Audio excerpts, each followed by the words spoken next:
yourself. Go fuck yourself. Seriously. Here we go. He's actually on right now. Literally, go. Where am I? Show myself. Thank you. All right. Shout out to everybody watching here, watching in the future. It's the Dr. Huge Show, of course. It's the Dabble Show. We're dabbling with DrTJerzeyRRat tonight. So shout out to you. Hey, how's it going? One of the hottest clippers in the game right now, folks. These clippers, man.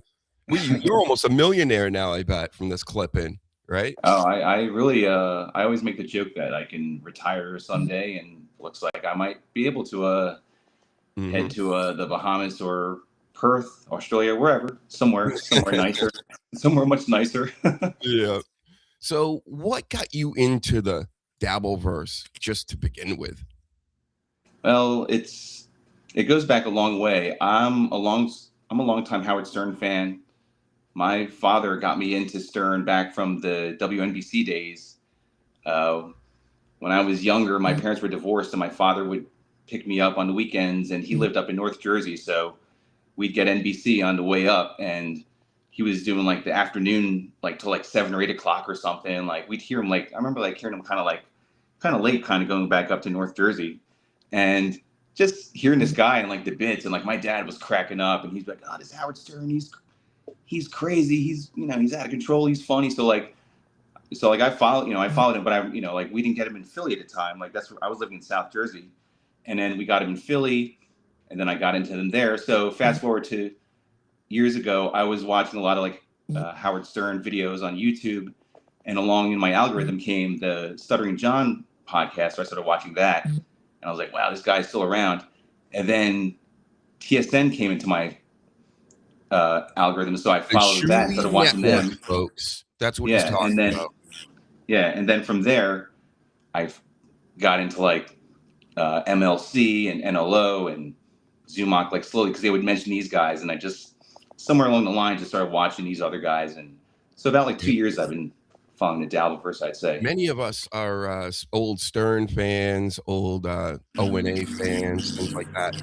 I've always been more of a Stern guy myself, but the first time I ever heard of him was Private Parts, because I was in school most of this time. But then early 2000s when I started like driving to work. Can anybody else hear this? Because I'm being very loud right now, and I'm like sound like a robot voice. I can hear you fine. You're coming through my. All right, as long as everybody out here can hear me good, but we'll see. Nobody expects me to be on Thursday nights sometimes. Hopefully, they need to start recognizing. But we're gonna do. We're gonna do some sniping. You down for some sniping and stuff? Yeah. Oh yeah, for sure. Oh yeah. Sure. I'll let you know about my dabbling, because the whole reason I'm doing the show is to let the wrestling fans, because primarily I would say these are wrestling type people that are watching me, even though I talk about everything, and this is right up their alley, the Dabbleverse. Oh yeah. If you're watching streaming and podcast and anyway, you might as well check it out because of how ridiculous it is, and that's what pulled me into it. Is that what pulled you into it, or is it just because you know of these people, right? And then they keep you around, like Stuttering John, because he's from Stern, and I mean, there's some insane characters out there. Who are some of your favorites, and who are some like the ones that you consider like the heels? I definitely noticed the pro wrestling tie-in right away, because I was like, I was talking to somebody about it on Twitter, but I was like, to me, I'm like, if I were to explain this to anybody, I'm like, this is like pro wrestling without the physical contact. Like, people like start beefs and want to like start fights and shit, and usually that doesn't really come to fruition for the most part, from what I understand, except for maybe a couple occasions. But yeah, it's definitely pro wrestling. You have your characters, you have your storylines, you have your heels. I mean, I like everybody else and everybody, but the heels, I guess, would be like Steel Toe, or like probably like Chad, like Zumach, like.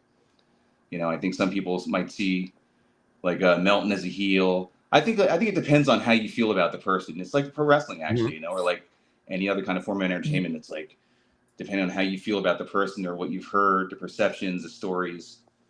But I think that is true. Like Steel Toe's a heel, heroes. Yeah, but like I said, there's definitely some like heels for sure, and I think some like definitely play up to it in this verse. Mm-hmm. So when it comes to John, I mean, John's really what pulled me in. Of course, I know about TSN, WATP. Before the Dabbleverse really got going, they were always doing clips on him. And of course, I would watch those because I'm like, wow, he, Stuttering John, you get to see how he turned out, Exactly. But, man, he's made a small fortune with it. It looks like as long as you could take the $2 hate all day. What do you think? Do you think you could handle something like that? Just getting like hate messages over and over? I mean, I've gotten some on occasion, and I just like let it roll off. But I mean, to make it like as, I mean, I think if you just like prepare yourself, like he plays into it, and he knows deep down that he's not well liked as much as he like inflates his ego outward and says like, I'm the best comedian, or I'm the reason why you're here, or I'm the I clipped him from the other day where he was saying I'm the greatest whatever. Yeah, he stole my Hugies. So a month ago or so, at the end of the year, I did a whole Hugie Awards, and I know it's hack, it's stupid, right? And like everybody's done this, right? But he called his the Dookies, and then he literally did the simple things I was doing, like I think I still have it up. Is it over here? Hold on, let's praise myself and give myself some applause here. Well, I would announce like Brock Lesnar, falling over and stuff like that. And oh my goodness, I'm hearing myself so loud in my headphones. I don't know what it is. I don't care. But you're fine. Like I said on my end, if it comes out on the podcast end, I don't even give a fuck. How about that? That's how we do it. Like you sound fine on my end for sure, so it's all good. All right, cool. Because when I scream, it like screams back at me. Like whoa. Yeah, I got anyway. So he stole my bit. New Jersey Rangers on MLC right now saying that somebody stole his bit. I think WATP. This is what radio guys do. I mean, we know this. Oh yeah, yeah, yeah. It's a common thing. Again, like with wrestling, I mean, bits are stolen and then they're just rehashed, and then a new generation of fans, or whatever you want to call it, new wave of fans, like they don't know better. Or they're just like they are like, yeah, it works because it's kind of like a basic storyline. But yeah, you'll hear so many people like, you like in wrestling, you'll read so many people in the past saying, oh yeah, well we did that finish in 1983 in Des Moines, like whatever, like big move they do on a big pay-per-view these days. Yep. So I've heard plenty of that in my lifetime. Yep. I was told wrestling was like, not real, like coming out of the womb. Like everybody around me, they couldn't wait to tell me. But even so, it lasted up until I was about 6 years old, Yeah. But yeah. I was way into it just because, again, how ridiculous it is. The same reason I'm into the Dabbleverse.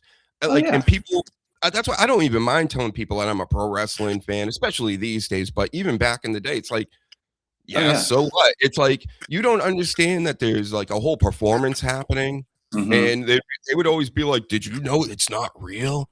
As a, like a grown man. I'm like, really, dude? Did you know the movies you watch aren't real?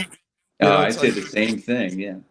It's the same deal. So it's insanity when these people act like, oh, they're so snobbish. Oh, you watch pro wrestling. I'm above you because I watch Dancing with the Stars. Got it. Yeah. I mean, back in the day, I was wearing like wrestling t-shirts from like small shows I'd go to that like nobody knew about when it was like not a thing. And same thing, it'd be like, what's CZW? And I'm just like, man, I'm like, it's some of the coolest thing you'll never see because you're too like elitist to think that's like a thing. And then years later, people would ask me like, like Raw would come to town, like, oh, you're going to Raw? Like, it's just like funny, the waves of like, how people are like, exactly. Like, around that period, cool, you're going to Raw now.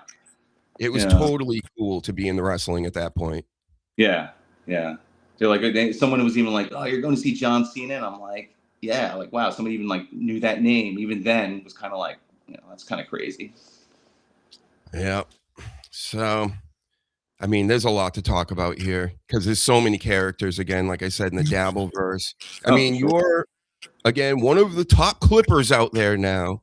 You're logging all this shit like a historian. The clippers are really, to me, they're like historians of what's going on. They're taking the best parts, what they deem important, and then they display it for the rest of us that can't watch like all this stuff or keep up with it even. It's just an insane amount between all the shows that are out there. But let's take a look at some of yours. And what are your like your favorite clips like ever or of the week? Like what should we be looking for?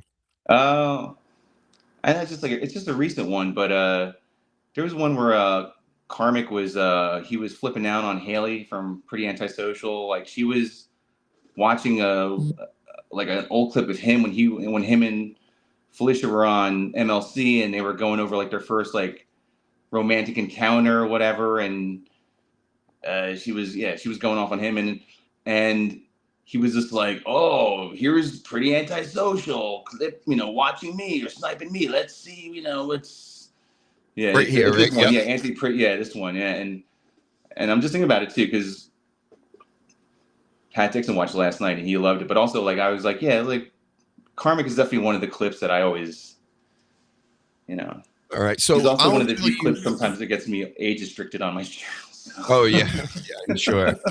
But of all the clips too, like I clip a lot of stuff where people say shit, but it's so random how it works.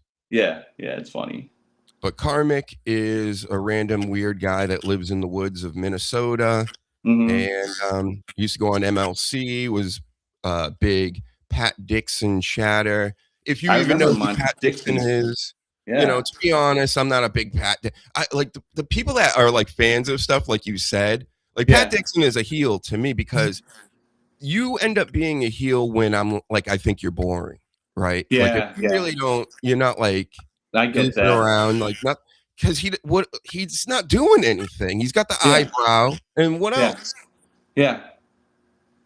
I'm trying to think, but there's some wrestling guys where I was just like. Yeah, I don't like you, not just because like I'm supposed to like not like you, but you're just it's like that almost like that what they call X-Pac heat. Like just go away. Like I don't like you, just not because like that's your role. Just go. And I know that this is very, a very bad opinion to have right now in the Dabbleverse, but Scarlett has go away heat with me. I can't watch a second. I even tried some of your videos before today's show, and I couldn't like a minute in. I'm like, no more of this. Oh yeah, when I'm clipping those, sometimes I'm like, how long am I going to do this? And like I'm always trying to find like the meat of the subject or something. And like with that, like I even called one of them like stream of subconsciousness, one of the videos, because it was just like just word salad, just talk, complete nonsense. Yeah, and there's no like conclusion, and the only conclusion is whomever's reacting being like, okay, let's what? It's the only like storyline arc, so to speak, in those videos. Otherwise, it's like keeps going, and I have to stop at a certain point, and then even comments will be like, oh, I can only watch. It's like you said. It's like I get it, I understand. It's like it's gonna get views, but I also get, and even I'm like, do I even put this up? Am I gonna clip this? Like, what's in this? Yep, turning me into Arc Raiders expert, this Scarlett. Otherwise, I'd be watching some of these MLC shows at night, especially the later ones. But she pops on, and I'm like, back to video games. Oh yeah, for sure. All right, let's put on this video. Cool. Since you recommended it, this is a classic. Everybody go follow DrtyJerzeyRRat. I turned this into a podcast and everything. And just like Stuttering John, I'm not paying YouTube. YouTube needs to pay me. Okay. Yeah. And I need 500 subscribers first. So let's fucking go, everybody. Yeah, come on, man. Fucking A. Like, hit the subscribe button, motherfuckers. That's right. All right. Hold on. Let me play this commercial out. I told everybody I'd show my bald head when I hit 500. I mean, they did ask. Right. There you go. I'm allowed to play your song, right? Yeah. Yes. Totally. Right, I gotta you're not going to get. Professionally. I'm not Stuttering John. Dirty Jersey. Yay! I love that. This is the show for the insecure males unsure about their sexuality to take it out on me every fucking day. Let's take a look at what's going on out there. I hear Pretty Antisocial is talking about me. Should we delve in? Should we see what this? The close-ups are key, right? Yeah. For us editing guys, because I do a lot of editing videos. The close-up always, adds the flavor. You know what I'm saying? Definitely, yeah. I'm trying to find different transformative, ways to do it. bitch is talking about. Should we? Should we? I think so. I think so. She can play my shit all the fucking time. She can rip off my lines and sell merch. Let's see what the fucking loser bitch is up to. Huh? Should we? See, and I'm not a go away heat guy with Karmic X here, but I don't partake. I tried it once and I'm like, this ain't for me. I get how he's goofy and all this, but you know, him getting into fights and things like that, the Scarlet, I was about to call her the girl, right? She gets in the fights with me. I get it, but it doesn't excite me. And people will do, I've seen people do like 8 hours on them. Oh yeah, it's I mean, it's repetitive, and sometimes I feel like I've tried to like sway less and, you know, clip other things, and I clipped this episode earlier, and a lot of it earlier, he's just like, you know, shitting on whomever. But when he got to this part, I was like, well, here he is getting, as I put in the title, he's vehemently getting very, you know, angry himself up pretty good with a woman, you know, of course, with a woman again, you know, but with Haley, and he's already had things to say about her. But when I went through this, I was like, oh man, I'm like, this definitely has to be clipped for sure. But I agree with you. Like it gets old after a while. Like you know, it's almost like with Stuttering John. Like the gimmick gets old, but you know. And people have said that to me about like, how can you still be interested in Stuttering John? Isn't it like over by now? There's something, I don't know. There's something about him where there's a level of believability. Yeah. Again, like pro wrestling, certain guys can make me believe more than others. Yeah. I've listened to John since, you know, the year 2000. I kind of understand who he really is because it bleeds through, even if you're doing a radio show or whatever. So I believe his obnoxiousness. I agree with that as well. Yeah, I agree 100%. Yeah, where Karmic is just it's all performative. Like if it weren't for a few things that were happening, he'd just be a fucking another guy sitting in the woods. That's kind of odd, you know. I want to make this real quick because I don't know how you feel about this particular wrestler, but he reminds me of like the Miz. Like I never bought into the Miz. Like Miz acts like he's like this like dude, and to me he never was. Like no, I know he's been in it for a long time and the way he's come up, but like. He's always like, you know, like of even how like a wrestling character is. And like, that's how like Karmic is. It's like, I'm like, you can definitely feel like there's like some kind of like front, you know, of some sorts. And it's just sort of like this like super type of gimmick and stuff. And yeah, it's a pretty good that's why it's tiresome for me. Like for me personally, that's a comparison that I make for wrestling wise. Yep. And because there are a lot of people that are like Miz fans. They're not like, there's no hardcore Miz fans or anything. I'm sure there's a few, but you know, generally speaking, there's a lot of people that watch wrestling and they like what he's produced over the years. Yeah. But yeah, like you said, there are levels to this, you know. Yeah, if it makes sense, I respect how he got there and such, and the longevity and everything. But as a character and as a fan, I just it's like even for wrestling, it's like, man, you're too contrived. Just that's personally like my take on it. So, and that's how I feel with Karmic. Let's listen to the Miz here trash a lady who does a Dabble podcast. Go ahead, Karmic. We'll listen to you for a minute. Yeah, let's do that. Let's do that. Why not? I think that's a good idea. Let us do that. All right. Oh, there she is. There she is. Oh, my goodness. Obsessing and bringing up charts. What the fuck? What? Charts. Not true. It wasn't true. She didn't have charts or anything. Yeah, from what because Pat Dixon saw some of this and he's like, yeah. Other even people said he's like, no, she didn't bring up any charts or graphs or anything, or even just any like. That's like something he was most likely told, or you know, through the grapevine, as he says. Yes, I mean. This is almost Stuttering John's gimmick to a T, right? With the getting the false information. Oh, yeah, and going along with it. Yeah, and just like being like, yeah, I'm going to run with this shit. Yeah, for real. The fuck? Let's look at this fucking loser bitch.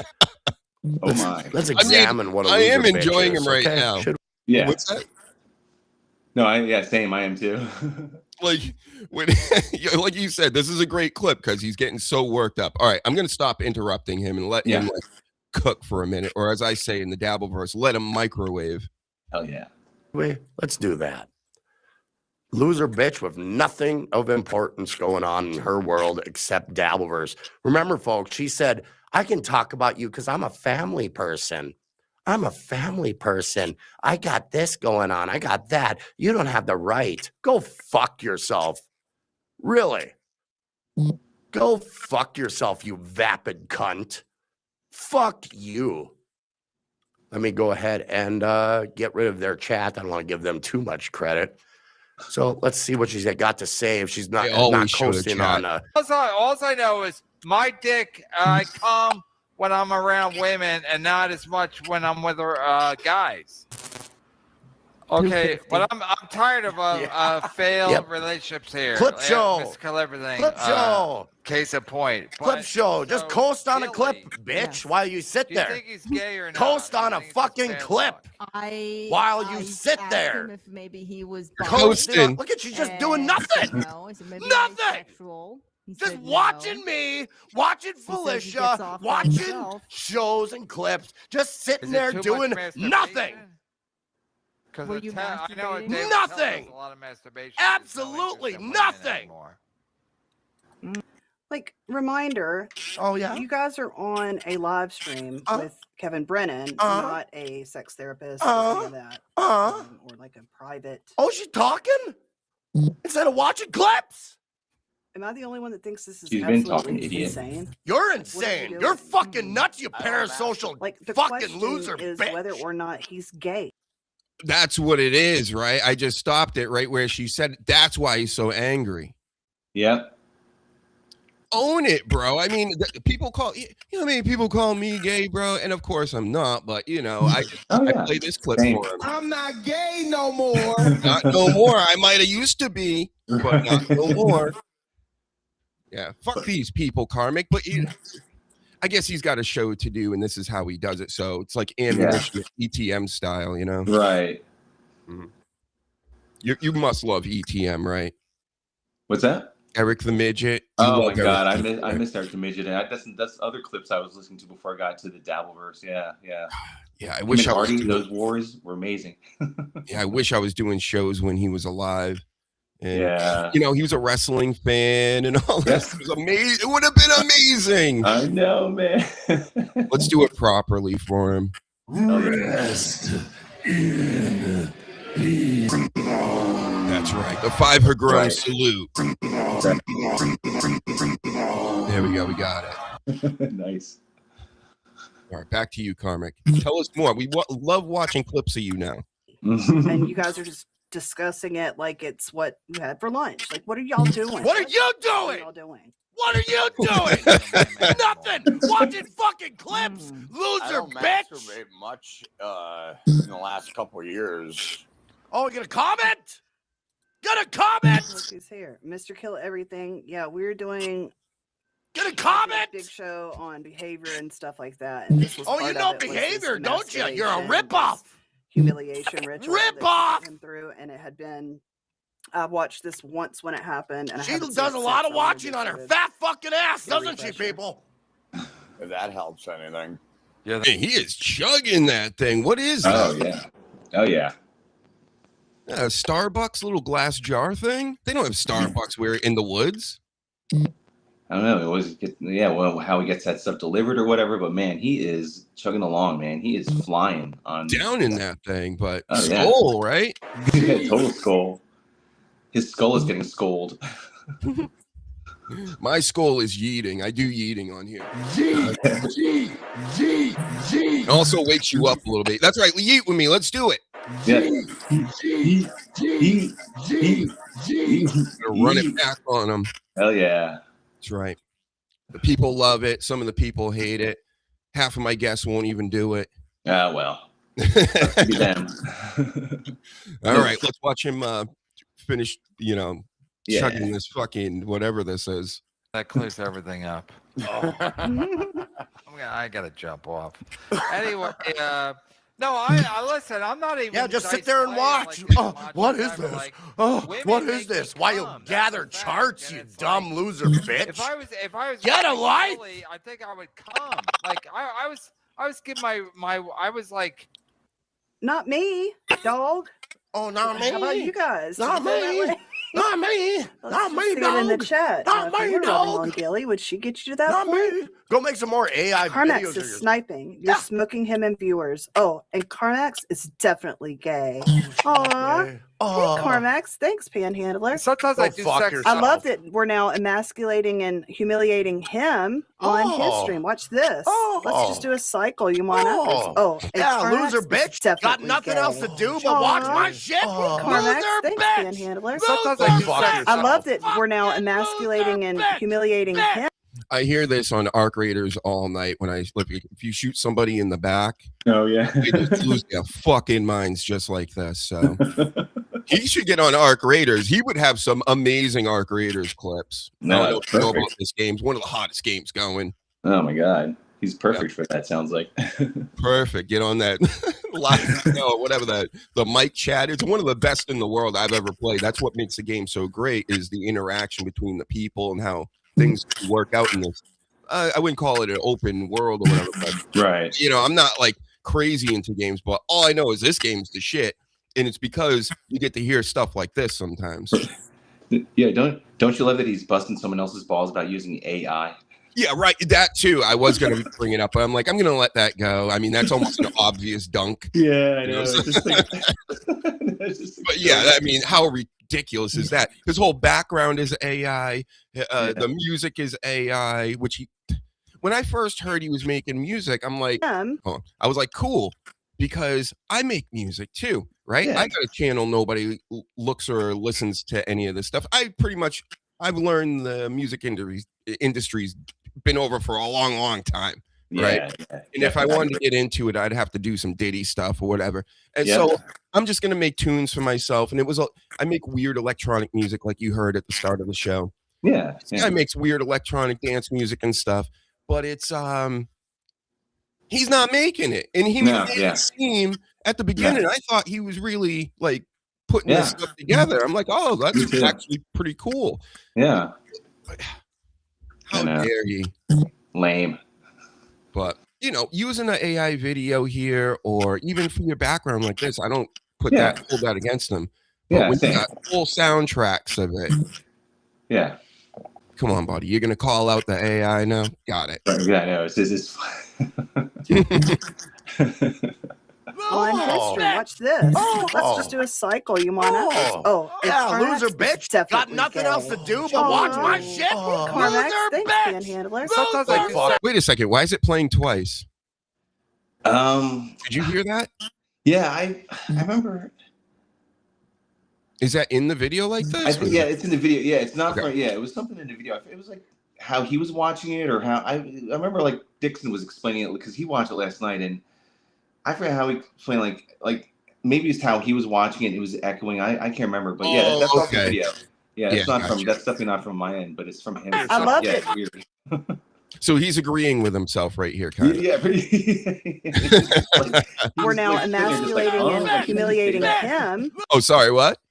He's probably like, wait, didn't I just say that? But then, he's agreeing with it anyways. Right. That's why I was like confused for a second. I'm like, it's not matching the lips, but anyway, I digress, right? Exactly. Watch this. Let's just do a cycle. You want us? Oh, yeah, loser bitch. Got nothing else to do but watch I can't even tell Carmax. Loser bitch. Hand. Okay, hold on. I have to actually go back. Can't take it? Knock me off, loser fucking twat. Get the fuck out of here. Stupid fucking whore. Anyway. It's gonna make me lose my channel. That was fun. That was He ends a lot of his shit like that too. He's like, so, but I digress. And I'm just like, dude, it's like you're fucking working this motherfucker. Yep. He's gonna make me lose my channel. I can't go any further. But go check that out, guys. There's plenty of goods. Any other I mean, I haven't seen this one. I mean, I kind of skimmed through it, I think, earlier, but let's give some Stuttering John's my favorite. Oh yeah. Who's your go-to as far as like listening to shows? TSN? I haven't gone to TSN in a while. It's going to be like MLC or Stuttering John, because those pop up in the afternoon. I work night shift, so I'll watch those in the daytime, and then there's some shows that'll pop up at nighttime. I'll watch. Some nights I watch like BYB or like whatever else comes on at night and stuff. BYB, I watch like a lot of the subscribers shows. to the Dr. Huge Show. Thank you very much. Yes. Subscribe to you as well. Yes. Yeah. One of your shows I remember watching was like, I think you were talking about like the John Cena retirement thing, and I feel like that was like one of your episodes. Mm-hmm. So yeah, I remember watching that, and I was like, oh, cool, these guys talk about wrestling too. That's awesome. Yeah, when you Dave Sarah chat, right? Was that what you were in? Yes. Yeah. Yeah, and he rated me, and look at that. Now we have guests and everything. Thank you, Dave Sarah. I told you. Yeah, Dave Sarah. You're the man, Dave Sarah, or as you say, one of the girls. I haven't seen him for a while. He hasn't been. Did he get a job or something? What the hell happened? Maybe because I thought like a week or so ago I saw him doing one of his like overnight streams, but yeah, it's probably been a minute since I've seen him do that, or like last time I saw him he was like beefing with Joey C or something. So that's right. Yes, that was the last time I saw. Yeah, that was some epic shit. I clipped that. Well, let's go watch that then, shall we? I know is it real far down? I forget how far down now, but it's oh man. I have to see which it's Crucified by Joey C. Crucified by Joey C, because he talked about that was one of he wanted to crucify. Oh wait, here's Dave right here. The worst wing. I watched this one. This must that be one. Yeah, there's that one too. It's probably that one, I think. Yeah. All right, let's watch this one. Yeah. Just be loser bitches. Yeah. And I don't want to interrupt this song. This song is the hottest song I think in the world right now, right? Yeah, I'm surprised. One. Yeah, I'm surprised how many. It's like I've gotten so many positive feedback about it. Like in the beginning, some people are like, this song sucks," and I'm just like, "Yeah, you said that about the last opening I did." Show I was watching earlier on MLC right before I jumped on here. Even KB was on there, and he goes, "I can't get that song out of my head." It's so wild. That'd be a good. I have not, but I've heard other people like saying stuff about it, and I was like, "Man, it's crazy to hear people being like." It was like the last theme. I was like, hopefully this one works. So this is AI, right? Because how could you get your voice and everything? Yeah, I was gonna say that I did. I just put like a 30-second. Well, that's fine. I mean, yeah, it's a jingle. Yeah. Listen, AI being used to do things to add to what you're doing, to me, is completely fine. It looked like Karmic was making full-length albums of AI music and shit. Yes, and he's saying like, he wrote this song and produced it and all this shit. It's like, you're not Quincy Jones, motherfucker. Yeah. All right, here we go. This is a legendary battle. Joey C, very famous, from Alex Stein's show and all the rest. Used to be the baby goat, would always be on Stuttering John's show and all this. I mean, a big backstory, too much to get into. Let's listen to the song and play it from the top here. I'm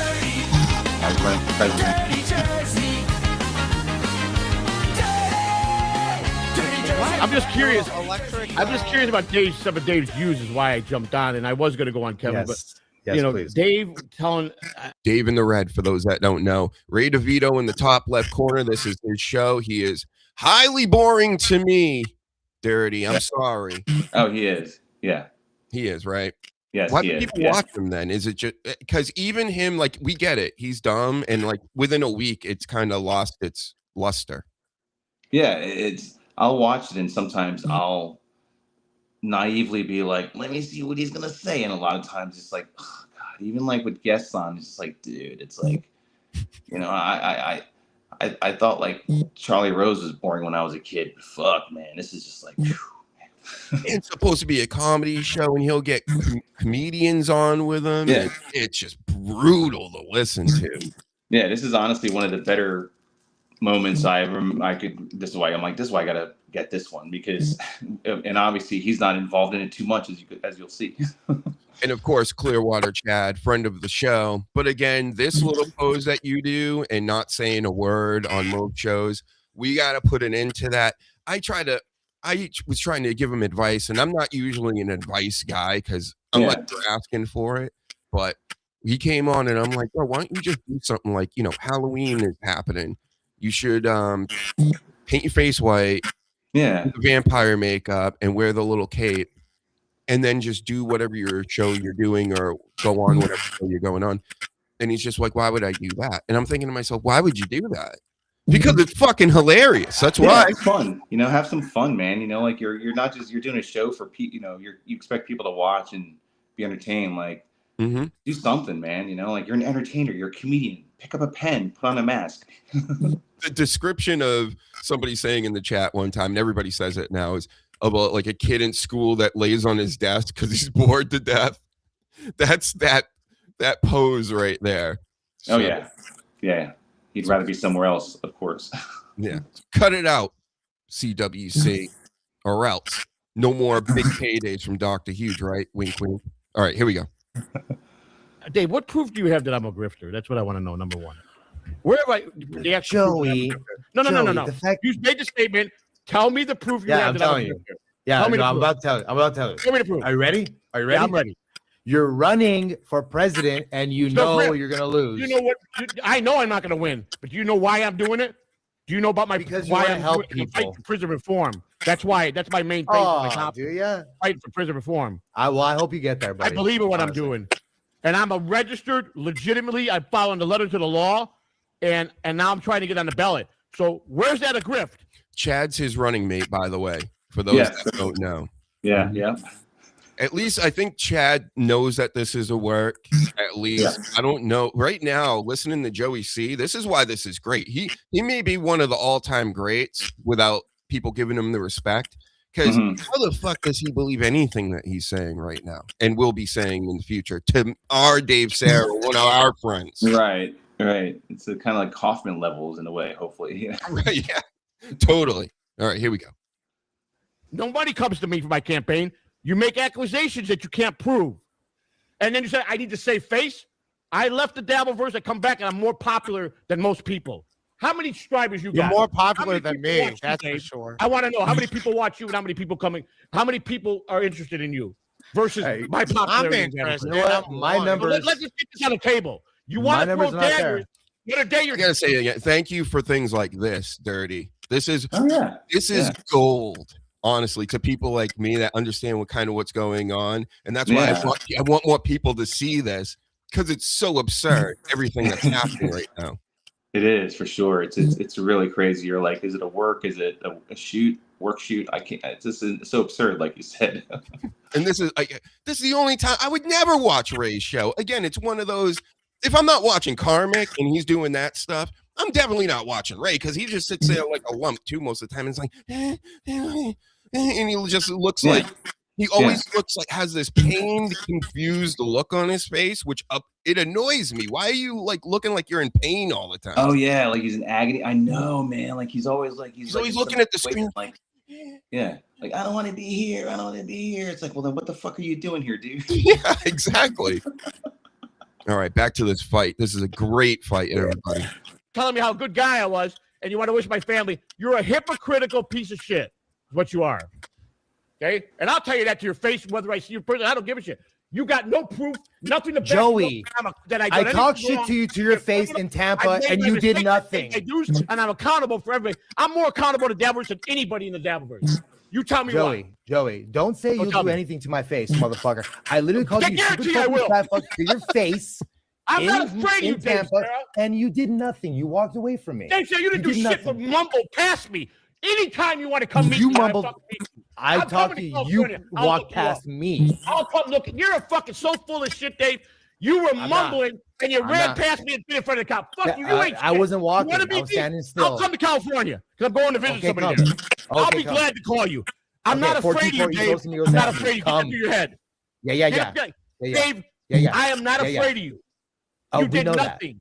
You did nothing. You tried to fucking get me kicked out of a place because you're being a smartass with your friend. I didn't try to get you kicked out of nowhere. You did it for the cop, and I'm not going to get kicked out of Carl's place. First of all, you tried to get Jake Hudson. You tried to get Jake Hudson on a lawsuit. I've done nothing but help Jake Hudson. I've done a bad thing to Jake Hudson. You better get your facts straight. Jake Hudson didn't even know that you had switched to super tips after you had tried to ploy him in to a fucking lawsuit against Hunchback. And then I never tried to ask Jake for one thing. Are you crazy? I have the clip. Are you fucking retarded? I have the clip. I never asked you to come in a lawsuit. He asked me and I told him no. Gee, I wonder why Joey like has heart issues and things. Right. It's just Stroke going stroke. berserk. And he goes berserk over it. Like, this is nonsense. Yeah, this is like absolute like gibberish, like garbage. It's like this is like nothing in this grand scheme of things, and he's getting worked over so much. Now, Joey C, boy. I mean, come on, give us some more heat, Joey. I don't know how he does it. Like, even if I did this, I'd probably drop dead in the middle of the show. Get this man. Again, another guy that needs to pick up Arc Raiders. Holy shit, you'd have the greatest clip in the world. Imagine Joey C on Arc Raiders. Oh my god! All right, let's go. It didn't seem like he thought that. It didn't seem like he thought that. You got some bad facts, Mel. You better research your. There's no bad fact, motherfucker. I was on with you with him. Are you stupid? I asked Jake Hudson to come and fucking do it to go into lawsuit with me. I asked him that, huh?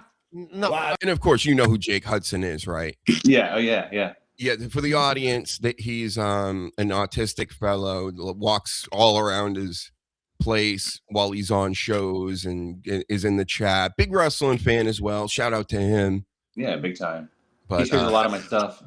Yeah, that's who they're talking about. Yeah. It seemed like he thought that. It seemed like he thought that. It's Dave's birthday. I did nothing but good to Jake Hudson. I've always tried to be there for him and help him. Okay, I have two. Don't ever say something that ain't true. You know nothing. You make up and you listen to all these fucking bullshit stories. You're a grifter, Dave. You ain't never gonna fucking have anything as the Dabbleverse and never have my popularity in the Dabbleverse. 20 years from now, my name. You're a low cow. People make fun of you. You know what? That's true. But Rocco has talked me up every fucking show for the last 3 years. He's my thank God for that. Well, thank God for that. You got Rocco in your corner. Dave, Oh, great. Rocco is Tukey, who also has a show. Again, I'm trying to be a medium for all these people to keep up. He's the puppet. So when certain people around start saying names and things like real names, shoot, that's what he's talking about. But what's your thoughts on Tukey?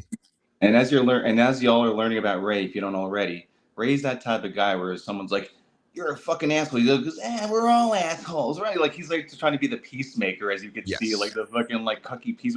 We're all shitheads. We're all bums. It's like, shut the fuck up, dude. It's like, I'm not that dipshit. Or he's like, they try to get some working going, right? Or like roast battles and this and that, and he just fucking destroys them. Like, I don't want to do it, or either it doesn't get done, or it's not done to full capacity. Or stinks. Like he stinks, and that's why. What makes Ray anything is that Kevin Brennan shits on him like all the time. Oh yeah, big time. Keep him relevant. I can see why Brennan hates him so much. I bet you Brennan probably was actively trying to help him in other comedians, like lower. That's kind of what his job was, from what I'm hearing. Being like a manager or whatever in a Boston club and a few other places. Right. But so he's trying to help Ray out and be like, listen, this will get the wheels turning and you'll actually start moving somewhere. And Ray's like, no, I don't want to do it. I don't want to do that either. And you're someone with no initiative. It's like hard to deal with someone like that. Where it's like, I don't know, like I'm okay with this, and you're just like, God damn it! It's like I could put you with this person or in this venue or in this city, etc. This loop. No, he can do better, and that's what goes up his KB's ass. Is he's like he thinks he can do better than this. Yeah. Yeah. So, all right, a little bit more because this is a long clip, and we got things to talk about here. Definitely. You like to fucking join the band. You're a fence sitter, and you fucking. That's what you do. I'll show you the fucking clip. Here we go. Why would I bring Jake into anything of mine? I don't fucking ask people for money. I don't do shit. I'm not even asking money for this campaign. I'm running a grassroots campaign, paying everything out of my fucking pocket. Get that through your head too. I'm paying for everything out of my pocket. Ask Ozone if he paid you. Ozone paid me. He bought me memberships once. That was his choice. I didn't ask him to do it. You're jealous because people would send me money in Super Tip because then you would send it. Yeah, let him do it. I didn't ask Ozone to give me those memberships. Ozone, famous Dabbleverse out here. Where did he go? I used to see that name all the time on MLC. I see his name pop up on occasion. I've seen him actually pop up in some of my comments on my videos. Yep. Shout out to Ozone. Shout out all the whales, right? Yes. Can't Hell wait yeah. to get monetized and just make it all about ozone. Ozone. Getting Come on, the I know it's ozone. your birthday. No. Here, no. I'll put up You're this. telling some fucking lies, and you better tell them. It's not lies, I Joey. asked him, Sony, you better buy me 50 memberships. He did that out of his own. I got no control over that. Joey, I'll post here. I'll share my screen in just a moment. Keep Share whatever ranting. you want, Dave. Keep ranting. I'm not the I like person you ozone. fucking go around and lie about on me. I'm not. All right, I'm not. It's not a lie. that I mean, guy. Do you think Joey C is a true gangster? I wonder about that. I mean, you know, he talks the talk, and as far as walking the walk, I mean, maybe he was around that time, or maybe he was in that area, or knew someone who knew someone who knew someone. Maybe he had a brush with something like that at some point. I mean, I'm only just making assumptions. You know, he might be like, motherfucker, it's like, okay, well, if you say so. But I mean, again, it's, you know, how many, he's had a few character he's kind of like fucking Glenn Jacobs, kind of had a few different character arcs over his career, so to speak. And yeah, it's like one notch above like Stuttering John and his biker gang friends. Yeah, yeah, right. Oh yeah, right. Yeah, Hell, Hex Angels or whatever. I would love to see Stuttering John's biker gang versus Joey C's Mafia. That's who should fight, like West Side Story style. Yes. The park grounds or whatever. Yes, the Jets. That's right, Daddy. Oh yeah. Oh, Joey C with the cigarettes and the fucking t-shirt and everything all rolled up. Greased hair. Yeah. It's all kind of greased right now. He probably has the cigarettes rolled up right now. That's like his norm. That's like the fucking regular. Proof. Okay, show the proof. In the meantime, Mike B says, I'm voting for Clearwater Chad. No one runs for vice president. I mean, Dave, you're a little ridiculous. And people change, and I paid my dues, and I changed my, and I'm a caring. I help people. I do whatever I can. Okay, well then fucking say, stupid fucking idiot. Fucking say that. I'm not an you idiot. You're a changed. fucking idiot. No, stupid. Don't to me. No. It'd be bad for you. Just admit it. No. So admit that you changed. Bad for you. We lost Dirty. Dirty is lost. He'll just have to go back to the link. Hopefully he figured it out. Maybe his phone wasn't plugged in or his laptop or whatever he's using. But let's go back and listen to our brother, Dave Sarah, brother, talk to Joey C and have them argue about, is he a grifter? Is he a this? Is he a that type deal? Right? I don't know if I got to. You're back. Hey. Cool. Hey. You didn't miss much. They're still yelling. Okay. I've improved my life. I've lost 60 pounds. I'm getting in the best shape of my life. I'm 60 years old and I'll mop the fucking floor with you, pal. I promise you that. Don't fight. So you're admitting. Joey C, you're not fighting. He's not. So you've changed. That's fine. A lot. Like you said, a lot of these guys in this Dabbleverse, they're always talking about beating each other up on live. Oh yeah. When's the smart thing to do, since, I mean, let's face it, they are all grifters, right? Like, that's basically what everybody's doing. When you're hardcore trying to get the content and the headlines and the clips of just like ridiculous stuff, why wouldn't you put on a so-called celebrity boxing thing? They're already doing meetups and cons. Are they really that afraid of physical altercations with one another, especially like Shuley with the Bagel Boss back in the day? Like, and he was on the Stern Show, which still at that time was a pretty big show. And he's like, I'm not going to fight him even for $5,000. Why not? Right.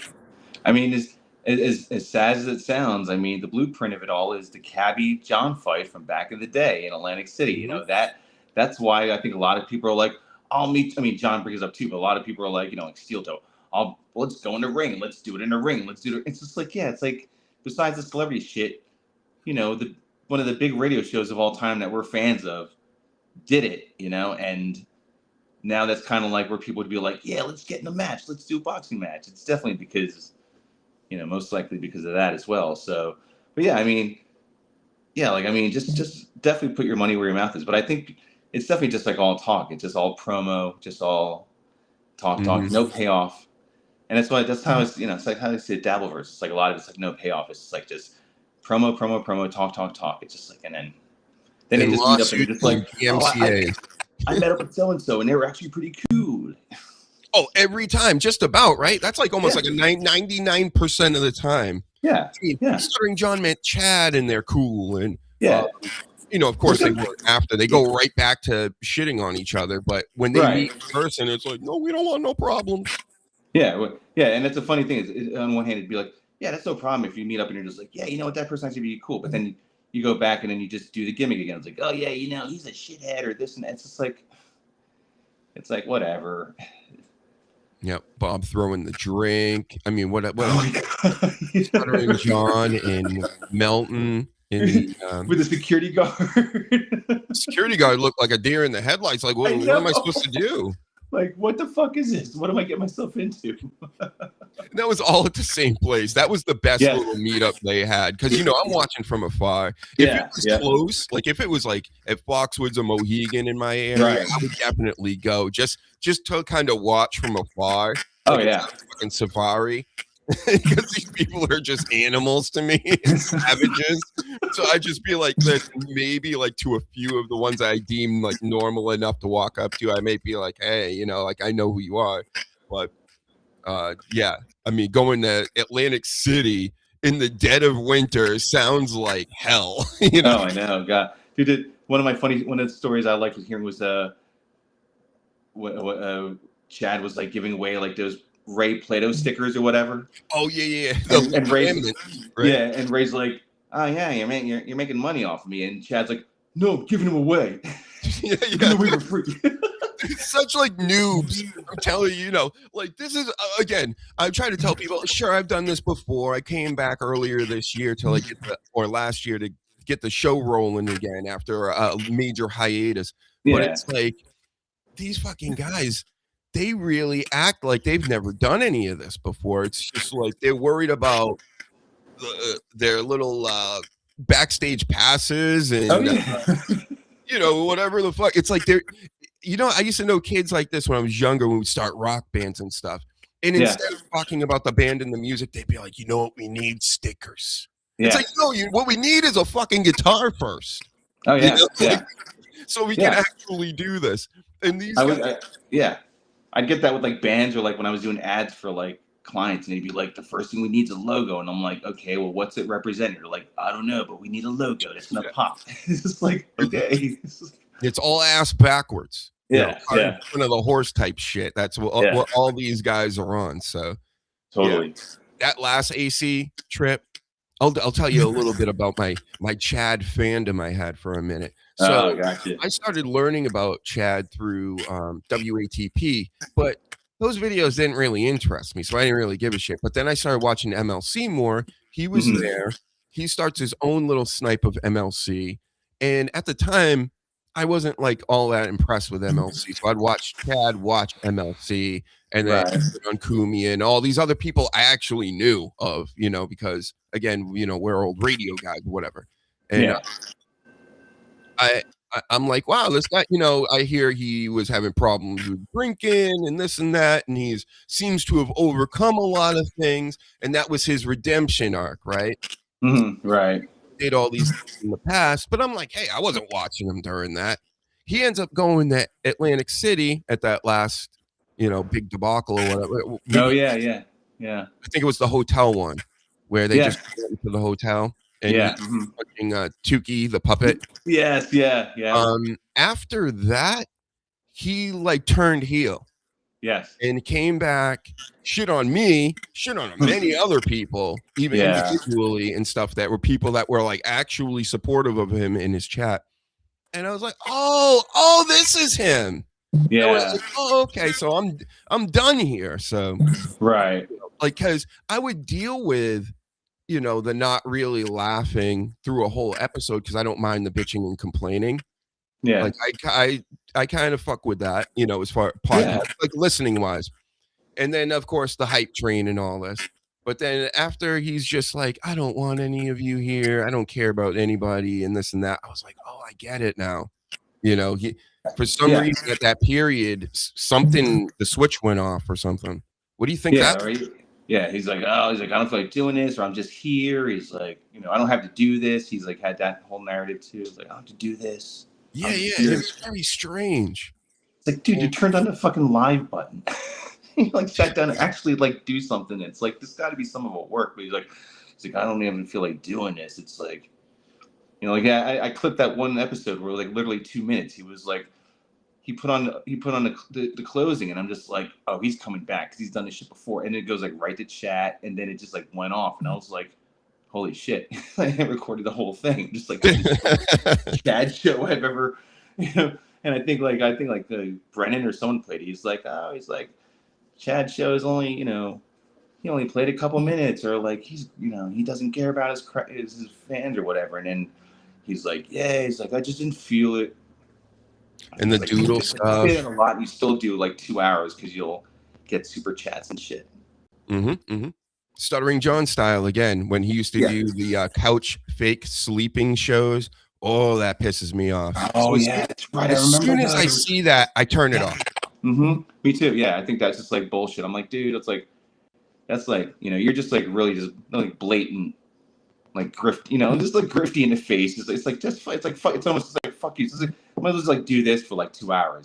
Yep, you might as well. And you know what? There's some people, it blows my mind. Like he did one recently during the football season where he's just eating in front of the camera, not saying anything, waiting for comments to come in. And he'd grunt or say it, and that would be it. Yeah. And it's like, who's paying him to do this right now? Are you do you not understand what's happening? Like, he should do that and get nothing.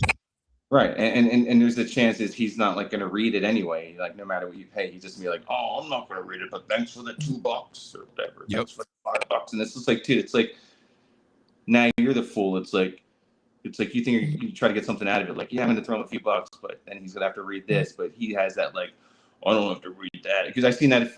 It was like a recent episode where I was watching it and clipping. Oh, he's done that plenty. Yeah, that's the most I watch is John.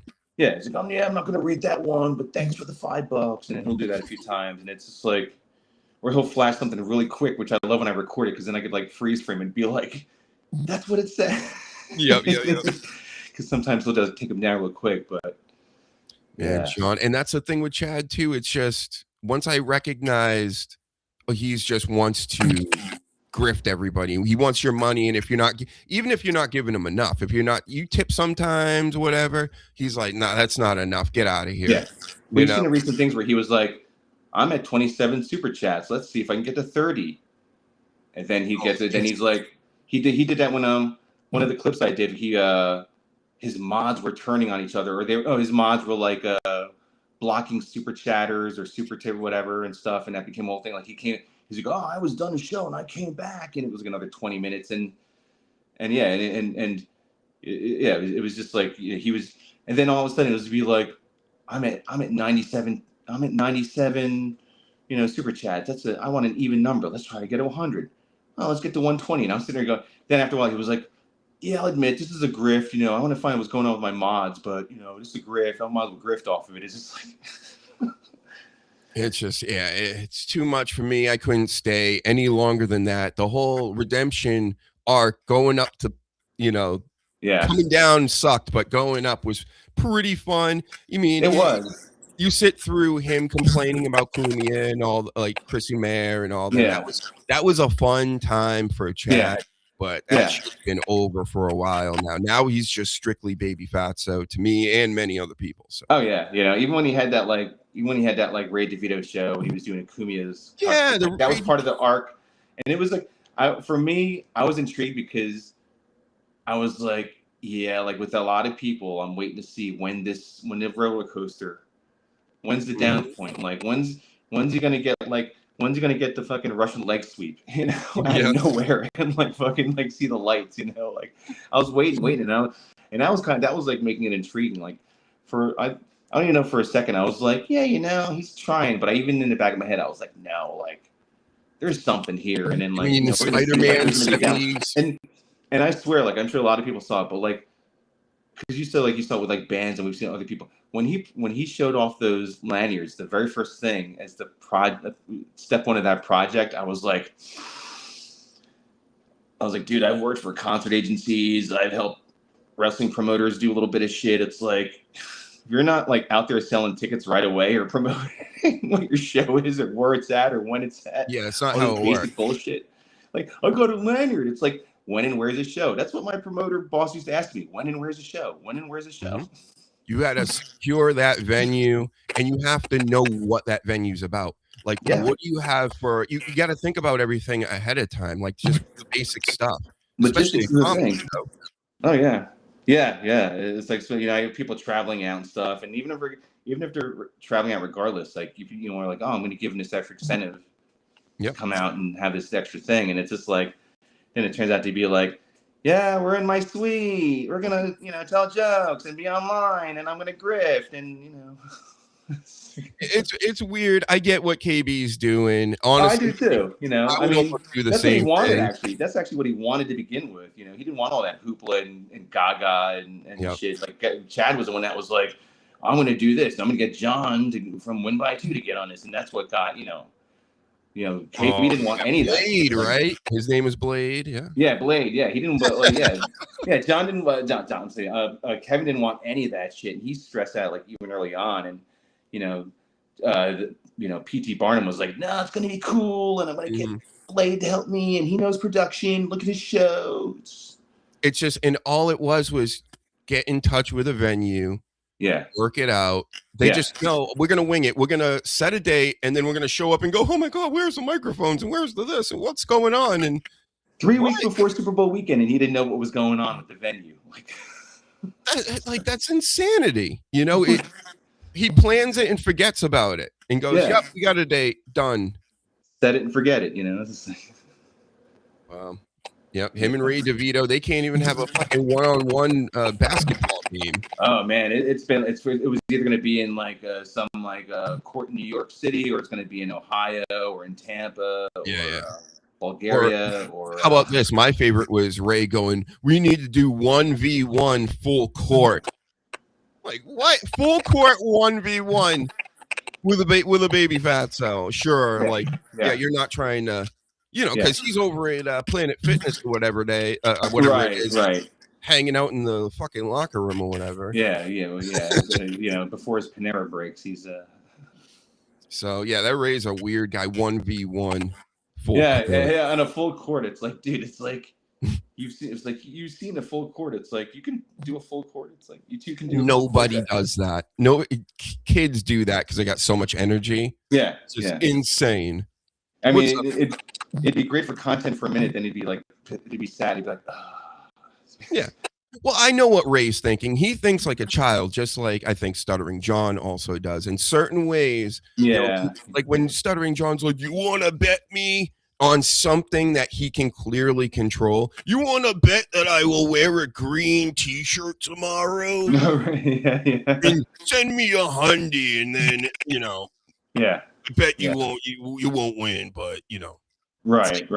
And then he's gonna go to Chad and go, let's do full court 1v1 to a guy that obviously ain't working out like he says. Right. And Kevin will be the referee or something. Yeah, and something so simple as that. Just do a pickup game real quick. Yeah. Everybody's got cameras now. Everybody's got movie style cameras. People are making movies with these fucking things. Oh yeah, and man.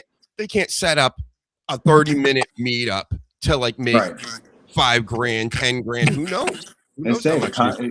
The content is there. They're just in their own way with their stupid shit. Like he wants to do it this way, and I won't give into this, or then now he doesn't want to do it, or it's and then someone else tries to get into it. You get a money mark that tries to get into it. Right. Yep. Yeah. The money. Even in Dabbleverse, I mean, I guess it's not a surprise. There's many money marks, like. Oh, true. Yep. I call them whales. No disrespect, right? Right. Around, subscribe and things. Right. But, many others they call them pay pigs, and there are some ones. Yeah. The pay pigs to me are the ones that come in with all this big money and they try to take over the show. Yeah. Meaning like they're trying to steer it. They're trying to say, you get this person on, you do this, you do that. Where in some cases it can be good because the chat actually wants it. But in some cases it's just for them and the people they know. And they're kind of like gatekeeping in a way where like, I'll just send this guy $200 and kick off everybody's favorite that they want on the show, Oh yeah, totally. Yeah, I agree. Mm-hmm. See, DJ Electrify, she knows all about Dirty Jersey Rat. Seen all the clips from the Blind Mike project. Shout out to everybody. Yep. Hell Blind yeah. Mike is connected, scissored with TSN, right? Yeah. I think I seen him through. I probably saw him through TSN, but yeah, he played one of my John clips, like, and he was like, thanks again. He's like, because John takes his stuff down, so like if I see stuff, like exactly. use my show. Yep. Yeah. VTL like let him know what was going on with that though a few days ago. I don't know if you've heard, but he's like, you got to do this and this and this, and John was like, what? He looked up online and he's like, oh my god, there's a list of people watching me. Sure he probably saw. Yeah, he probably saw. I've heard them talk here and there about like that kind of stuff, and it's like, we'll see what happens. It's like I've already been accosted by somebody, so to speak. So. Oh, really? Like online or like in person? Yeah, well, we could talk about that later. That was kind of one of the first things I put out there like a while ago. Like, wow. We can talk about that now or later. I don't want to get into the way of this clip or whatever, but no, it doesn't matter. This clip's been up for like 10 minutes. Yeah, I made this clip of Felicia. Oh, that's right. I wanted to ask you about that. I totally just forgot about it. But yes, Felicia, who is she still dating Karmic? I think so. So she might be still that guy we were watching earlier. She's a stand-up comedian herself, would go on MLC back in the day. I haven't seen her on there in a long time. But you made a clip of her. She then came back at you. What happened from that? Yeah, she I made an 8-minute clip of her and I put it up, and I like to tag the people because it's like, you know, just like a collab, you know, it's like right. Usually it's like some credit. We know each other, yeah. We know each other, and it's like, hey, like I take this clip, I put your link in my description, all this kind of stuff. And then I got this DM from her, and she's like, please take that clip down and keep my content off your channel. And I was like, oh, so I screenshot it and I put like a laugh emoji. I put it out there and some people commented, and then, you know, this is probably like a month into my channel, and, you know, in hindsight, I wish I did it different. You know, I ended up like reposting the clip, but at the time I took it down because I was like, man, I don't know how crazy she is legit. Like, I don't want to get struck. Right. You know, I just started getting this thing like going, and I was getting a lot of subscribers and close to monetization, whatever kind of thing, and whatever, like ad stuff. And I was like, man, who knows? You know, I don't know. Like, it could be a bluff. So right, you never know. You don't want to. I don't want to lose my channel. Yeah. So like I took it down and I put it back up on like my Rumble account or something, and I put that link out and stuff, and people saw it again and stuff. But, you know, a lot of people like sided with me about it, and then they were kind of like saying stuff about her. Some people on their shows talked about it, and of course I got backlash about it. You know, some people like, oh, you're a pussy, you're this, you're, you know, why did you do that? You're hiding, you know, like, are you hiding? Little boys hiding from Felicia, like all these kind of, and I'm just like, yeah, I'm like, you know, you work for this many months on this shit, and then see if you have the same attitude. Yeah, it's like, it's easy to be like, yeah, you're a pussy boy because you took it down, and it's like, I don't know. It's like, you can't. I mean, you know, like I had people that were like, I wish you didn't do that. It's like, you wished I didn't do that. I wish I didn't do that, but I did. But guess what? I have so much other shit that I put up that got just as much, if not more, views and comments, and people still like to go to my channel and content. You know, the backlash was very minimal, and I knew I'd get something because whatever. But a lot of it, I got a lot of support actually. So, and in the end, it's like, you know what? She's wrong.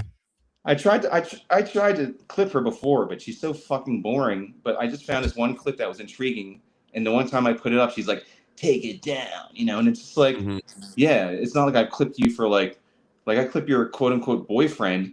You know what the funny thing is? He likes my clips. He retweets my clips. Because it helps him, obviously. Yeah. So like I'm like, all I'm doing is like trying to get. That's what I kind of feel like I'm doing. It's like, I'm not trying to steal shit for you or making you look this way. I'm like, that's like, I'm not making you look bad. I'm not just taking a clip. It sounds cliche. It's like taking a mirror. I just like putting it in front of you, you know, for 8 minutes. This is what you said. You said this about the server and ICE and and you know, you're complaining about not getting super chats, and Huntsville's going to be weird. I don't know, you know, and all this shit. It's just like, it was funny, you know, and then she was like, you know, take it off. I don't like it. It's like, are you? And then I was like, wow. I was like, I thought I was just some, you know, little shit fan who just like put out clips, and this. Oh no, like, they're watching. Not that I want to put her on a pedestal, but this one comes out as like, take it down, and it's like, somebody noticed, like. Oh, they're noticing. Everybody's noticing these days. But more on that later. Anyway. Gotta love the Clippers. I love all the Clippers. They're the best. Yeah, man. I mean, that's how I kept up a lot with it too when I was getting into this whole thing. Yep. It's not like you're clipping them how the way I do. I take them and I make them say all kinds of crazy stuff, these wrestlers, during their promos. Go check those videos out there. I made a playlist of them and everything. Nice. Amazing stuff. They say the wildest things. Hell yeah. It's not me. It's their words, right? Right. Anyway. Oh, you know what? Before we even get back to this clip, it just reminds me, like, this whole take. This is why I like KB, and I've leaned more towards him more than anybody else. As far as like respectable somebody doing this in the Dabbleverse, you know, I like John too. It's him and John, but John I watch because it's fun seeing the chat and making fun of him and how ridiculous he is. Where KB, you can laugh along with him, but also like this radio streaming podcast stuff. It's funny to see a lot of things play out with co-hosts and people and shatters, because I already went through all that many years ago. Right. So, and I agree with how he's dealing with all of it, where like what you said, he's like just trying to watch out for his main nut that he can make every month. He fucks that up. Why? So he can keep a stupid clip up or a podcast up? No, he's just gonna take it down immediately, put it on Patreon, and sometimes he won't even put it on Patreon because he'll lose his Patreon. So, you know, you gotta think about these things.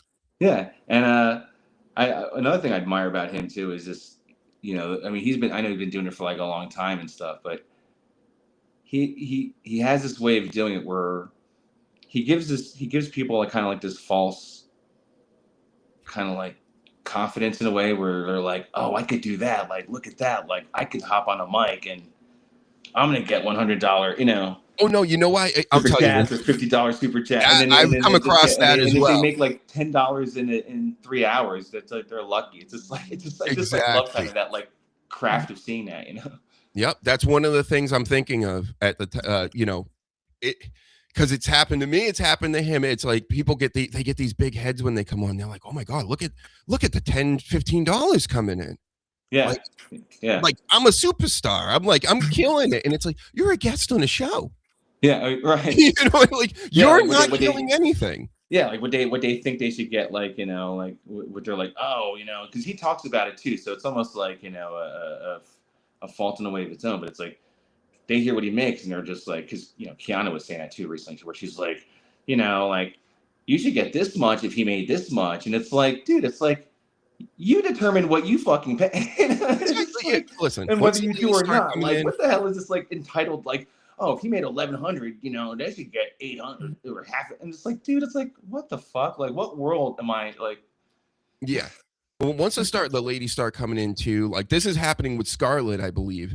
At the moment, that's exactly, right? That's who she was talking This about, is what happened with Ashley when she first came in. You know, money, yes. Yeah. It's like ridiculous. And then Kiki, of course. All these people are grifters. The women just can't hide it. You know, they can't hide it. Like, they want their money. Yeah, that's true. Like they will make that up front for sure. But it's just, I mean, because like, you know, same like when I watch John, like I see like all the super chats he's getting, all the money he's getting, but like at the same time, you know, and they were, I think Tukey was talking about like how much he's made this month or whatever. But like, again, how are you making it? You know, like if you're cool with being like, if you're just, you know, like, yeah, get your balls busted, but you're getting like humiliated like every minute and a half, 2 minutes, you know, and like it's like, okay, yeah, I made, you know, 8,000 for the month, whatever. It's like, dude, it's like, yeah, you fucking like, you know, walking punchline.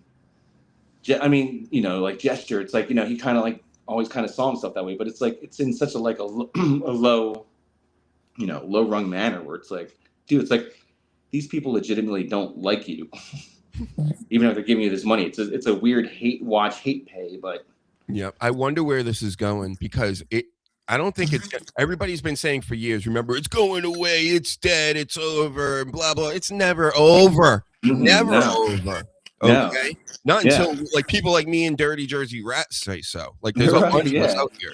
There's always someone coming along. It's like, I mean, when that's what always cracks me up when John says, I could leave, and it's like bullshit, dude. It's like, yeah, you were gone for this many months. It's like we got MKE, we got Karmic, we got fucking like all these characters, like Mersh was making more of a for whatever it was. But there's always something going on. There's always someone doing something or trying to pull something. It's like as long as there's like situations, problems, scheming, beefs, there's always gonna be some kind of thing going on for whatever amount of time. But like, it's not, it's like with any kind of performance arc. It's like it's not the person. It's like the thing. You know what I mean? It's like. Like a team. My favorite player left that team. I'm still gonna follow that team and still go to the games. It's like whatever you want, or the band, same. Like. And I've never had this happen as far as like podcasts or audio listening, or because that's mainly how I ingest this stuff. But like going from one to another, like in a way where I'm like, this is my primary show that I'm listening to at this time. And it's weird how it just works out, but it really is a universe. And it's funny because I used to have the HUGENverse like over a decade ago. The HUGENverse. It's still around technically. Some of them are in here, right? But it's funny because it's how I listen to like wrestling podcasts already, and it's just like this is just another group of podcasts and streamers and content, whatever subject matter. But it's like it was just like another thing for me to listen to, and I'm like, oh yeah, this is great. I'm like, because I was kind of getting a little bit tired of that. I'm like, but then I've gotten to this, and I've subconsciously, if I've thought I maybe felt tired of it, or like if I've kind of like feel kind of low about it, then something comes up, and then I'm like, oh, this has piqued my interest. And it's like it's like when I'm doing like clips and stuff, like I watch a lot of shit, and some days I'll be like, yeah, I don't know, maybe something will come up, and maybe I can find something, and the next thing you know, Scarlett's on John, and then Kevin's talking about that, and then she goes on Kevin, and then Matt Mead goes on Kevin. It's just like, all right, well now all this shit's going on, and now Adam Bush is on Pat Dixon, and someone asked him about Danny Masterson. It's like okay, all shit's going on. It's like here I'm thinking like, is anything gonna happen tonight? Like I know there's shows going on, but like I gave you my little talk on Pat Dixon. Adam Bush is even worse. Like Adam Bush is the dullest, like most monotone. The name I think everybody gives him over there is Timu Bob Saget. Yeah. He's Bob Saget, but not funny. Yeah, it was funny seeing him like pop in. I think I was still watching. I don't watch WATP much anymore, but when I was watching it often, that's when it was the tail end of watching it was when I started seeing him, and it's sort of like when you're watching one of your favorite shows and like a new character pops in and you're like, man, who the fuck is this? And then you kind of just like, it's kind of like the Ted McGinley. Like the new cast member, and you're just like, oh, okay, so it's new, it's kind of working, and you're just like, yeah, I don't know about this, and then you just kind of stop watching, and it's just like. But even when he goes on with John and he gets into it with John and stuff, I understand how that's like exciting for some people. That's so not, because it's just, again, he's dull. Yeah, because he's like whether how he is, in real life or not, but it's like he always has that he always carries that like semblance, and it's like he was trying to like, I guess, do that with John, where John's like, and he's like, well, I don't understand what, and he's like, oh, he's like, what, and well, you can explain it, and it worked for a bit, but then I was just like, yeah, I kind of like, it's kind of why I stopped watching WATP when he was on, and like I said, I clipped that moment with him on Pat Jackson just because it was funny, because like Penis Wrinkle was like, you knew about Danny Masterson, and I was like, oh yeah, the Danny Masterson stuff. He's following him everywhere with that. So that was like, that only took a few minutes and stuff, but still, I get it. I mean, it was like I said, like I when I seen him on WATP or like Point Dabble Point or Little Piggy, I'd just be like, I'm like, oh man, I was like, when he talks, I'm just gonna be like, go into the other room or get a drink or something. So. Yep, he's the Divas matches in the 2000s, you know. Yes, yeah, for sure. Yeah, I'm just like, yeah, what do you call it? Popcorn match? All right, let's give this clip a little watch. We're gonna go right to the middle because I don't know how much we're gonna take here. It looks like she's was she in a bra? I forget, some kind of top of sorts. I can't remember now. She's always wrapped up in something weird. All right, let's check this out here. She'll give me a commercial. You okay? Yeah, there we go.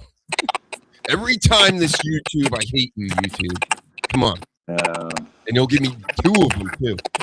That's so wild. All right, here we go. My money got thrown in the furnace. My money gets thrown in the furnace because I had no respect. And I don't want respect. But damn, when Keanu released those numbers, damn, I deserve my damn hat back. You don't release numbers, and you know it probably was released anyway by Scrooge McDuck on MLC. You know, going to Playboard, showing everybody what everybody's making, and going, well, I'm paying everybody. You know what my thing is? Am I paying you right now, Dirty Jersey? Nope. Of course not. I wouldn't pay anybody. It's nothing against you. I don't pay anybody. There have been people coming on here for years. Why? I'm gonna pay somebody for me to do all the work, and then what?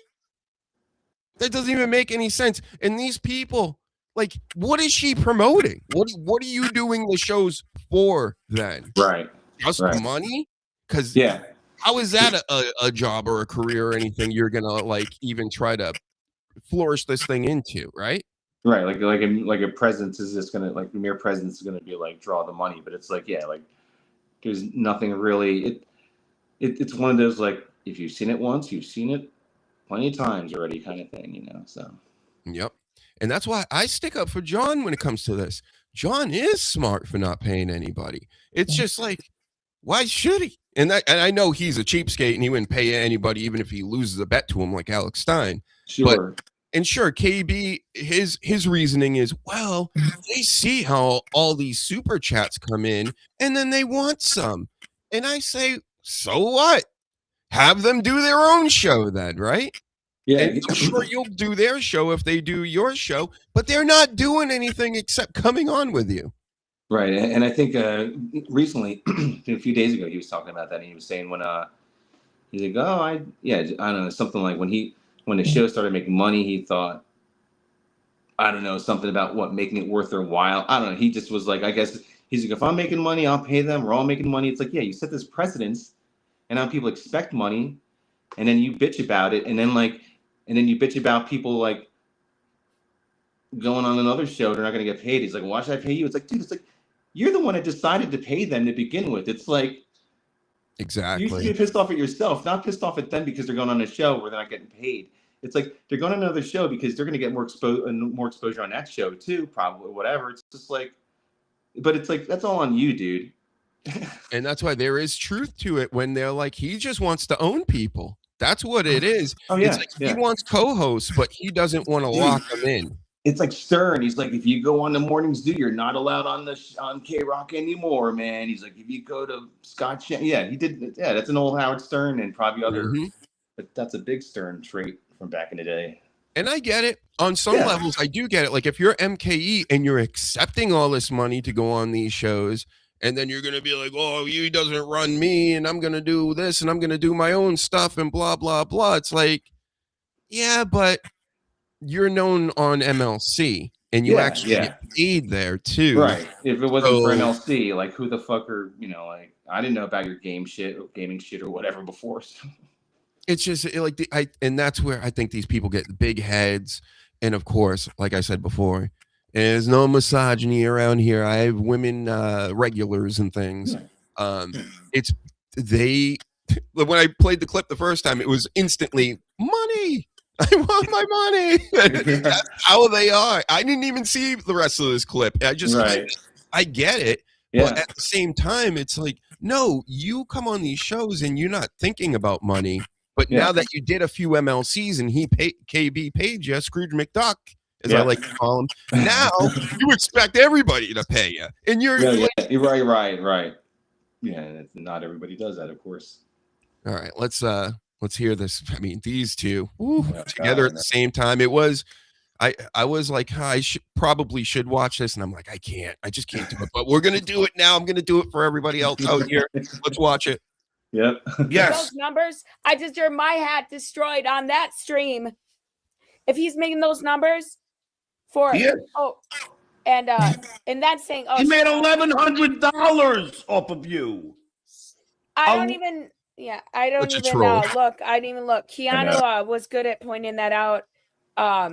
The only thing I got upset with Keanu about was just saying I was a train wreck, because it's just like I think everybody is a fucking train wreck. But I was like tied onto the tracks. I was tied on the tracks, Keanu. Tied on the tracks. I think Keanu was trying to say the same thing that I was trying to say. Don't go on shows that are going to abuse you, like Kevin.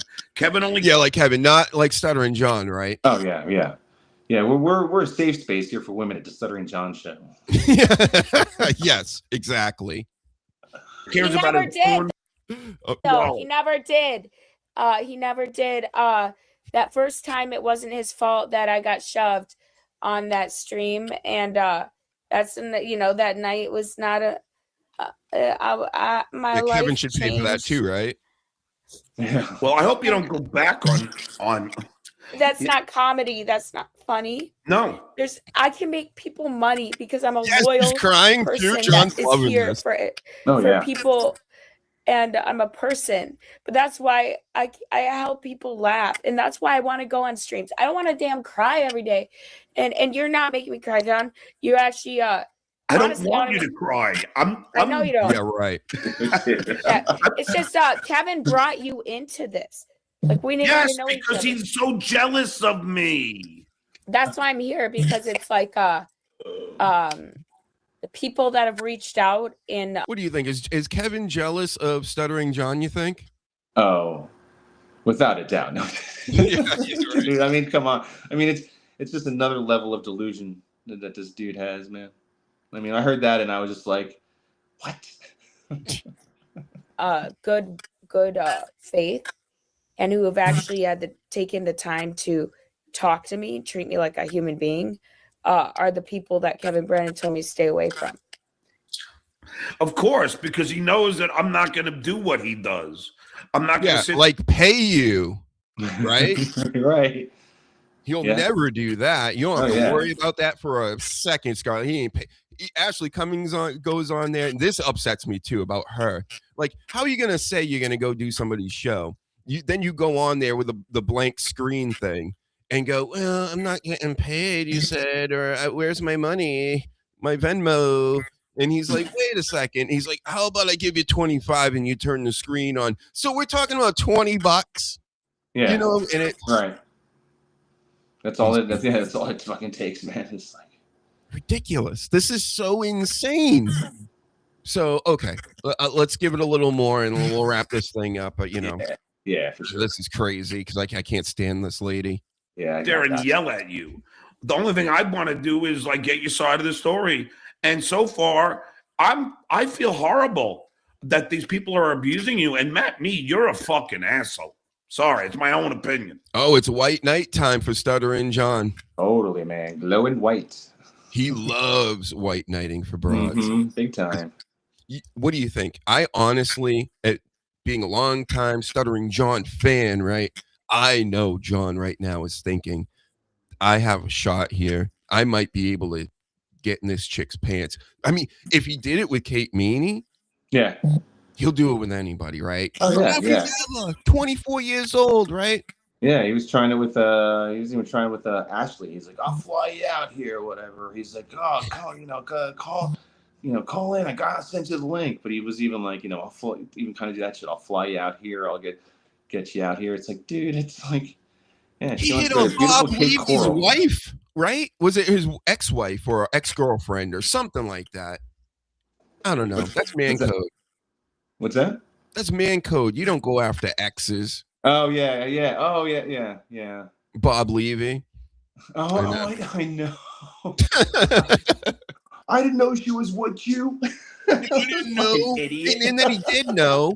And he's like, well, I did tell you. I asked your permission. And it's like, what is Bob supposed to say? No, stay away from her. But he's like, it's fucking John. She's not going to want nothing to do with him. Yeah. Right. And of course she didn't. And then, right. Yeah. And in the end, she didn't anyway. But he was like, he's all trying to be like, I didn't know.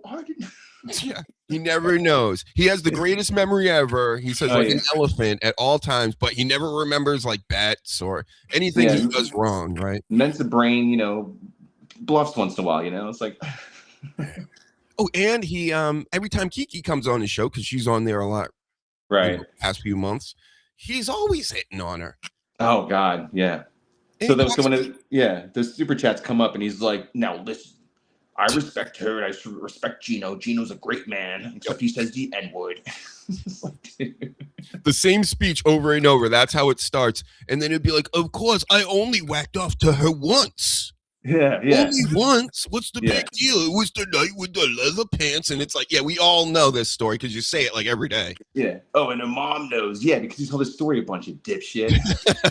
And he basically is telling this while Kiki's on the screen to her every day. It's like, bro, she's not going to give it up to you. And I know his thought process is, well, Gino's with her. I could get her. Oh, yeah. Sickening. You got to get punched out by somebody, John. All right. This is it. The final clippage of Scarlett and the Duke together. Everybody's been waiting for this ever since Scarlett's coming to the Dabbleverse. Let's go. But you're a fucking scumbag. I can't. What a scumbag thing to fucking do. Every guy has said it, MKE. Even that one Soft Toe Morning Joe decaffeinated guy. Even said that Matt Mead, I was team Matt Mead, but now Matt Mead is kind of has an anger problem. And you know what? That's what his father told me in front of him. He said, are you taking your meds, Matt? And he said, no. And this was after I'd already, he destroyed. That's why the only thing I asked the Felicia Gillespie lady is if she rented that room, was there a door on that room?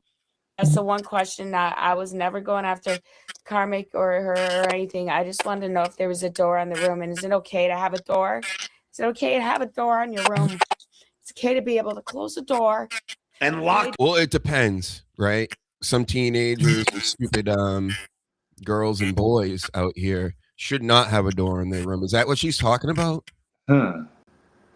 I don't even know what she's talking about. She's talking about doors on the room all of a sudden. I'm like, Matt Mead took a door off her room? Yeah, wasn't that I thought there was a story she told a while ago where she was went to hide in the room and he took the door off or something. I mean, I'm sorry if I'm paraphrasing, but there was some kind of story where she alleges or says, something like he removed a door somehow, he's Michael Myers just walking around, strength or whatever. Yeah, man at arms. Well, he's crazy. I think she's crazy, and we all know. I mean, they both have their things for sure. And we all know John is absolutely out of his mind. Oh God, man, yeah, it's the best. I like John from a distance. He won't be asking me for rides or paying for gambling or anything like that. No, right. I'm good with that. Yeah, definitely. Are you want to keep going, Dirty, or you got to go soon? No, I'm fine, man. I don't have anything going on. No, I'm good. All right, let's watch a few more of these, but I got to take a quick bio break, Kevin Brennan style. Yeah. And that's it. I'll be back and we'll come back and do it again. I'll put up the screen. We'll get some clips going. All right, cool. We'll do a half hour or so. Yeah, I'll get a drink real quick. All right, see you in a minute. All right, see you, man.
or I'm back anyway. Dirty will be back soon. Don't worry. Take your time. We still got a couple more seconds. And we still, I got to ask you a few things about wrestling, football. Well, I'll ask you now that you got headphones on. Yeah, take your time, bro. I'm going to ask about all this stuff. We got a few more clips here I want to play, and we must analyze, go over. There we go. Killing it. Oops.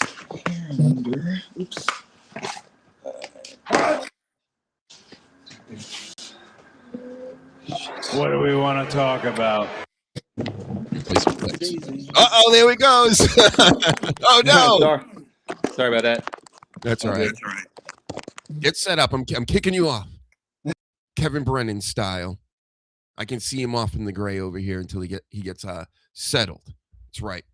How you liking this dirty Jersey rat over here? Top clippers in the game. Super famous. Knows all about the Dabbleverse, which is just great music to my ears, because anybody in my personal life I ask about the Dabbleverse or try to tell them about it, or, and they're just like, what? Like, what are you, stupid? It's just like the old days with wrestling all over again. They're like, what? You want to talk about Stone Cold Steve Austin? What? I'm not talking about that. That's stupid idiot stuff. I mean, it kind of is, but it is a very nice distraction. Very nice distraction. All the Dabbleverse in, all the pro wrestling. Got the Royal Rumble coming up on Saturday. Dr. Huge is going to be doing a show here. Let's go, Dr. Huge show. It's Sunday. I haven't come up with a time. Most likely will be 3 o'clock, right midday, how we usually do on Saturday. But how much of a stupid idiot would I be if I did a show while the Royal Rumble's happening in Saudi Arabia? That's why the time is all messed up at the moment and stuff. So, yep, we got that coming up. You never know who'll show up. Danny Damage from Britain, Great Britain. I call it Good Britain because it's only kind of good. And then the Sleaze. And, of course, Jess. You never know who'll show up. The Rock, maybe? Uh-oh. I think we got him back. Testes. Testes. One, Testes, two. 1, 2. 1, 2. Testes. 1, 2. Let me just see something real quick here. Sorry, I gotta go. Yeah, no problem. Trust me, this wouldn't be the Dr. Huge show if we didn't have any technical issues. So that's how we do over here. Listen, still a hell of a lot more production value than Stuttering John and all the rest. Oh yeah, well he's Mr. No Frills. He's like, I don't need production. Right, yeah. And Kevin Brennan with the cop out for you're a lazy fuck. Kevin Brennan with the AI background for like ever that he didn't even make. He brags about working on 2 of the biggest shows in the world, and he's like, I don't do production because what? Right. Oh my goodness! Well, let me turn it up a little bit. How are you sounding over there? Yeah, all good. Yeah. All right. Can you turn up any louder, or are you at a certain volume? How's that? How's this volume thing here? Oh, okay. Does that work? Yeah. Hello? Yeah, you sound good. All right. Cool. We're back. All right. Sweet. Cool. So, wrestling. So you said you worked in some promotions. Any that I would know about? No, I met somebody who he used to be like an ECW a long time ago. It's a woman named Angel Amoroso. She worked with like Tommy Cairo, and she managed some guy, like I think his name was Harley Lewis. Mm-hmm. But she was in like the early ECW and stuff, like knew like Todd Gordon and all those dudes and like Ian Rotten and all them. And I was working at a newspaper, and she ran a ad in the back page, like the back page or whatever, like running a wrestling show. So I called up and said, "Hey, I'm a fan. I'm also a graphic designer. I work for the paper. I'd love to help promote the show. So she invited me down to like her place. It was like some like old warehouse in South Philly. Had a ring, had some guys training in there, told me all these old stories and stuff. I was like, and then I watched what's that guy's name? There was a promoter in Jersey, Dennis Carluzzo. I think he was like a Jersey I promoter. know that name. Yeah. Yeah, he was like an old NWA promoter, and she like brought up his name. So like I watched his shoot interview, and dude was like, "Oh, you know anything about Angel Amber?" I said, "Oh yeah, I remember her. She was cool. She was pretty great." You know, like, so like I was like, you know, I kind of like already like gave her the benefit of the doubt, but like hearing about more, I was like, okay, yeah, she's been in it, and I saw like old photos and stuff. So that was my extent with like I helped her, like, you know, like I made some posters, I put some ads out, I tried to get the word out and stuff, and then it became one of those like kind of crash out shows where like a lot of the people didn't show up, and it was all these replacements, and like somebody was like, whoa, there's like more photographers than fans. Just like, and then there was some drama. Like, I'm like, where's Angel at? She's like, yeah, she can't come to the show. There's some like restraining order. I'm like, what the fuck? I'm like, is this an angle? You know, it was just all this just like crazy shit. But years after that, a few friends and I, we ran a website called Combat Hooligans. And we would post results. We contacted all these promotions. Send us your results, send us news. So we would post all that stuff. I was able to cover like Chuck Norris was doing like a kickboxing league, trying to compete with UFC, even though he said he wasn't. But around it was when UFC was hot. He was starting to I remember that kickboxing league. So I went to Atlantic City and like went to the presser and then like covered the show and stuff. And it lasted about a year or whatever. But we got a few things out of it. The funniest thing about that was this is no joke. I personally ended up getting heat with one of my heroes of all time, Jake the Snake Roberts. How did that happen? That website. So there's I can't remember the promotion, but there's this promotion in Massachusetts, and the guy would always send. He's been running for like 25 years at the time, probably like 30 at this point or something. That's where I'm at, by the way. I might not even know it. Okay.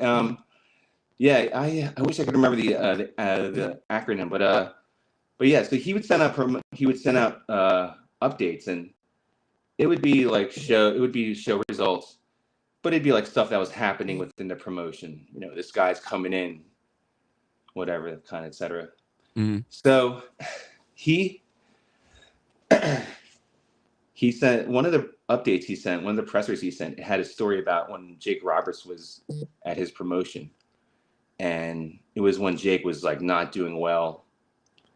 And he was acting out like really terribly, apparently, and said and did and all these things in the ring. Oh, that's when he took the penis out. You're talking about that? I think that's the We all know about this in wrestling, yes. Okay, yeah. So that's yeah. So like my friend and I, like we were running the site, and we'd both take turns, like whomever would get stuff in the email first would post, you know, on the site. And even though it's said by Dan whatever, like when you post it on your blog, it's going to say the author is going to be the person who posted it. Right. So it said by Art, you know, I used my name before, by Art Chimko. It said it like, you know, so you know, I just posted it and then put it out there along with other bunch of shit that I got that day in the email and posted it and stuff, got these articles and stuff. So my friend Casey, the one I'm running the website with, he sends me this. Casey Armstrong? No, not that Casey. Another one, but he's out in the Midwest. But he sent me this. He sent me a message, and he was like, "Hey," I think it was like MySpace. He's like, "Hey man," he goes, "You got to check out this email. Someone's really mad at us. Someone's really mad at you." And I'm like, "Oh, whatever." I'm like, "What? Who cares?" And yeah, somebody was like, "Yeah, you know, I saw this thing that you posted about Jake Roberts on your site. That's slander. That's like, you know, you're gonna hear from people. That's not true." And I was like, "Yeah." I'm like, first off, I'm like, I didn't write that. This person wrote it. You know, like we immediately like explained. Me and my friend explained, and they're still like, they sent out this like fucking message like on his Facebook or MySpace fan page, like, there's this website and they're, saying all this slanderous stuff, spreading all these things about Jake. It's not true. If you see their site, and somehow they had my email address. So it wasn't like my blog email address. It was like my actual email address. So he doxed my actual email address. He's like, send emails to this address and tell me what you think. Yeah. And I only got like 3 emails, honestly. One of them was like from some chick named, coincidentally, Angel. Like, how dare you say things about Jake? He's been a hero of mine since WrestleMania 5. I'm like, look, I've been watching him since I was a kid. I'm like, again, I didn't write it, And finally, like, my friend like wrote like one more email to like this person in charge of the fan club. Like, it's not us, it's this person. Contact them. And she's like, fine, I'll contact them. 2 weeks later, we get another presser from this same guy from New England. He's like, yeah, so this website was blamed for. He's like, but I'll tell you right and foremost, I said. You didn't give a shit. It was so awesome. And by then it like blew over. Like, we never heard from anybody again from that. Just like whatever. But it was fun. And that was like the early. If you're talking MySpace at that time, internet wise, people didn't understand like how things worked. They the fair use stuff. People still don't understand. That's why Stuttering John's in lawsuits with everybody. Right, yeah. Striking everybody, yeah. Like, and YouTube doesn't understand its own rules. Like Kevin Brennan says, like, this is all ridiculousness. But the MySpace days, that was the Wild West, too. I remember a buddy used to tell me a story where he was fake Kenny Rogers on there with a picture of, remember drunk Kenny Rogers from Mad TV? Yes, yeah. That was like his gimmick on MySpace, and he got into it with David Spade to the point where like David Spade was like constantly DMing him and like just trying to like shitting on him and stuff. Oh my Hilarious stuff. That's That's like one of the old shows I used to do. But man, the MySpace stuff was just what a time to be alive. God. Yeah, big time. Some crazy shit. But yeah, that was I tell that story once in a while. I told that to one of my friends a while ago back in Philly, and he was like, "Get the fuck out!" He's like, "How did that happen?" And I was like, "Yeah, it's insane." I'm like, "It's." And then Jake came all to your internet house. shit. So like, I could meet him at a meet and greet and be like, "Dude, you're one of my heroes because you were, never being like, this is a guy that like was talking shit about me on MySpace in 2005 or whatever it was." Yep. And they showed up and brought his snakes, and they ate your legs. Yeah, man. It's like, here, eat my hands. I'll never type a thing again. My blogging days are over, sir. Yeah. And shout out to DDP. Can't talk about Jake the Snake without talking about DDP, who pretty much, in a lot of ways, saved his life. And he sure did, man. DDP's a fucking angel. You're on the same show DDP was on. Did you know that? Wow. Yeah, I've had DDP on. I've had fucking the Prince of Darkness. Kevin Sullivan was like a regular. Wow. He's it up all the time. And yeah, shout out to him. I can't believe once he died, I was like, fuck, why'd you have to die on Dr. Huge, bro? Like one of my top regulars. Always properly with him. That DDP yoga really helped me a lot back in the day. Seriously. Like, yeah. That was a bit. I use that a lot, man. That was he got all upset with me and the sleaze. Yeah.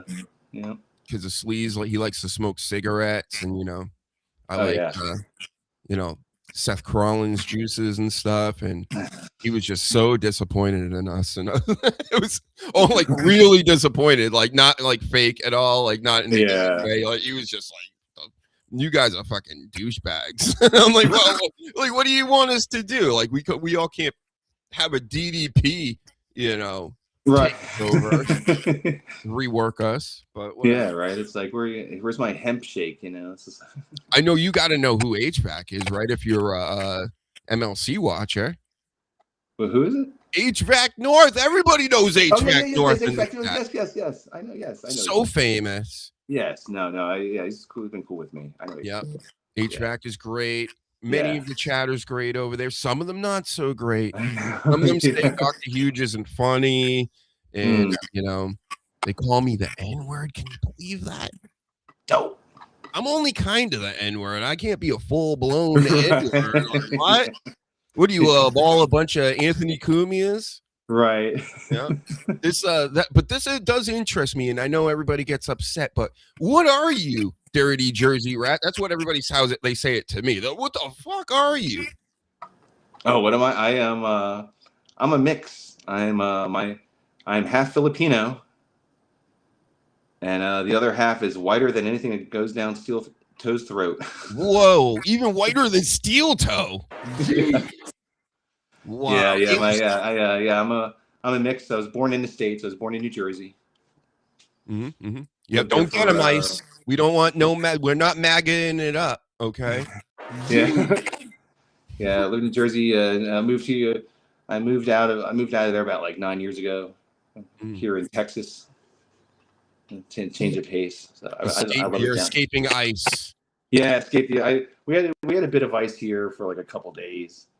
But, right. Up there, it's like, I've seen a lot of accounts on Twitter about how. No, I'm saying escaping policeman ice. Are you goofing on me right now? Oh, I'm sorry. No, I was thinking about it.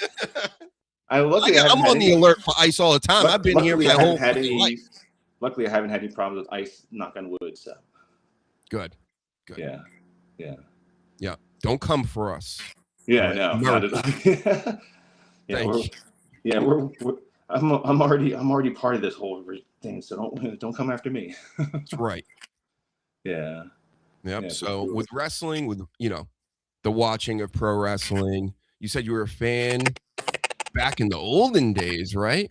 Yeah, my dad and his friends used to watch it, and I remember like when I was a kid, it was like probably like late 70s. Like we were watching it on like UHF, probably like Channel 9 or Channel 11 or something, and yeah, it was definitely like the old Madison Square Garden shows. I remember like years later, I'd watch them again and be like, oh yeah, those are the shows I remember watching, and it was all like Ivan Putski and Bob Backlund and San Martino and Graham and all those old Pedro Morales and stuff like all Special Delivery Jones. Yeah. Oh yeah, man. Yeah. Like it wasn't. I remember watching all that, but yeah, it wasn't until the Hogan era was definitely when I got into it. Like that's basically when my memories. Hogan was the one that got me into it. I'll have to say. So Who's your GOAT all-time pro wrestling? Oh my God. You can only pick one. Is it the brother, dude? I'm gonna say Terry Funk. Terry Funk. I got Terry Funk right there too. I got so many figures. The ladies love him. Let me tell you. Yeah, I met him a long time ago at a show in Philly, and he was like really sweet. And I always loved him because he was crazy as hell, but then like he was like NWA champion, and like he like was a wrestler's wrestler, and just like tough as nails, and his promos are great, and like he kind of had like always kind of had like that advanced mind. Like I remember like he was kind of talking about like, he's talking about like, I mean, I guess like MMA was starting up a bit, but like he was already talking about how that was going to be the future at one point of like, combat sports as far as popularity and stuff. And then, I just always thought he was such a great, wrestler and great person from when I met him. He was great in Roadhouse. Yes. Never forget that. In Roadhouse. Yeah, he was awesome in Roadhouse for sure. But yeah, he's definitely him and like Foley are like my favorites. Yep. I met Foley. Picture on the wall, of course. I could have had Terry Funk on the show, but my connection was like, well, he said he'll come on, but he'll do like 10 minutes or whatever. But he doesn't really do shows anymore. But he was like real good friends with him. Right. And so I just said, you know what? If he doesn't want to do shows and it's like really a hassle to even do 10 minutes, I'm like, I'm not going to do it. Like, let's just not do it then. And it just goes to show you how I'm not really a Dabbleverser, right? Yeah. I'm a guy on the outside looking in at these creeps, because those creeps would have definitely had him on and try to keep him on as long as possible. Oh, for sure. Yeah, definitely. Yeah, I mean, that would be a hell of a grift to have someone like him on, and just how long can we keep him on, and he'll be like, sure, I'll stay on. That's right. I do it for the love of the game here. All this. Yeah, for real. No, that's great, man. That's really cool. You were like that with that. But how about football? Are you into football at all? Yeah, I'm an Eagles fan.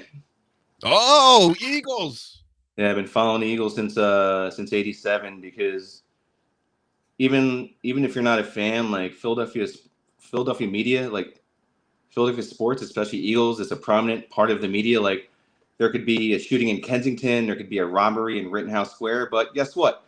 The number one draft pick that the Eagles traded to Tennessee to get a free agent is the top story. So yep, I got a but I buddy. really started following them in like the 2000s and stuff, as far as like watching games and having friends that were into them and stuff. But like I'm just like, but yeah, but I have to say, like, Randall Cunningham was like a big favorite of mine growing up. I just thought he was an amazing player and quarterback and stuff. So, but I'm glad I got to pick my own team, because my dad was a Jets fan and he tried to make me a Mets fan, and that didn't work out too much. And, you know, I just didn't get into football or the Jets with him. And then when I lived down in South Jersey and it's like, you know, Eagles country, then it just sort of, like I said, you know, like following the media, friends down there, it's just, you know, and like I've been through the, like, you know, like with many people on their other teams, I've been through so many highs and lows with that dumb team, especially this year.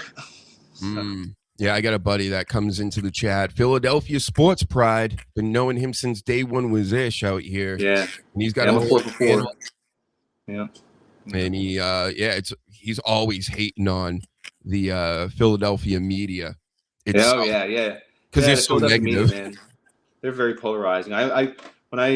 When I was doing radio, when I got into broadcasting, I did want to get into sports radio, and I'm glad I ended up working for classic rock instead, because I'm a big music fan, and just seeing how, and just having some friends who worked in the sports station, some of them like with stories, it was like, yeah, it's like, you know, it's, you know, it can get tiring and stuff, you know, like, you know, it's like, oh, we're gonna talk about this again, you know, it's like usually something against some Eagles related thing, but you know, it's. Yeah, the media there, that's one thing I'm glad about, like not living there anymore. It's like not following the media.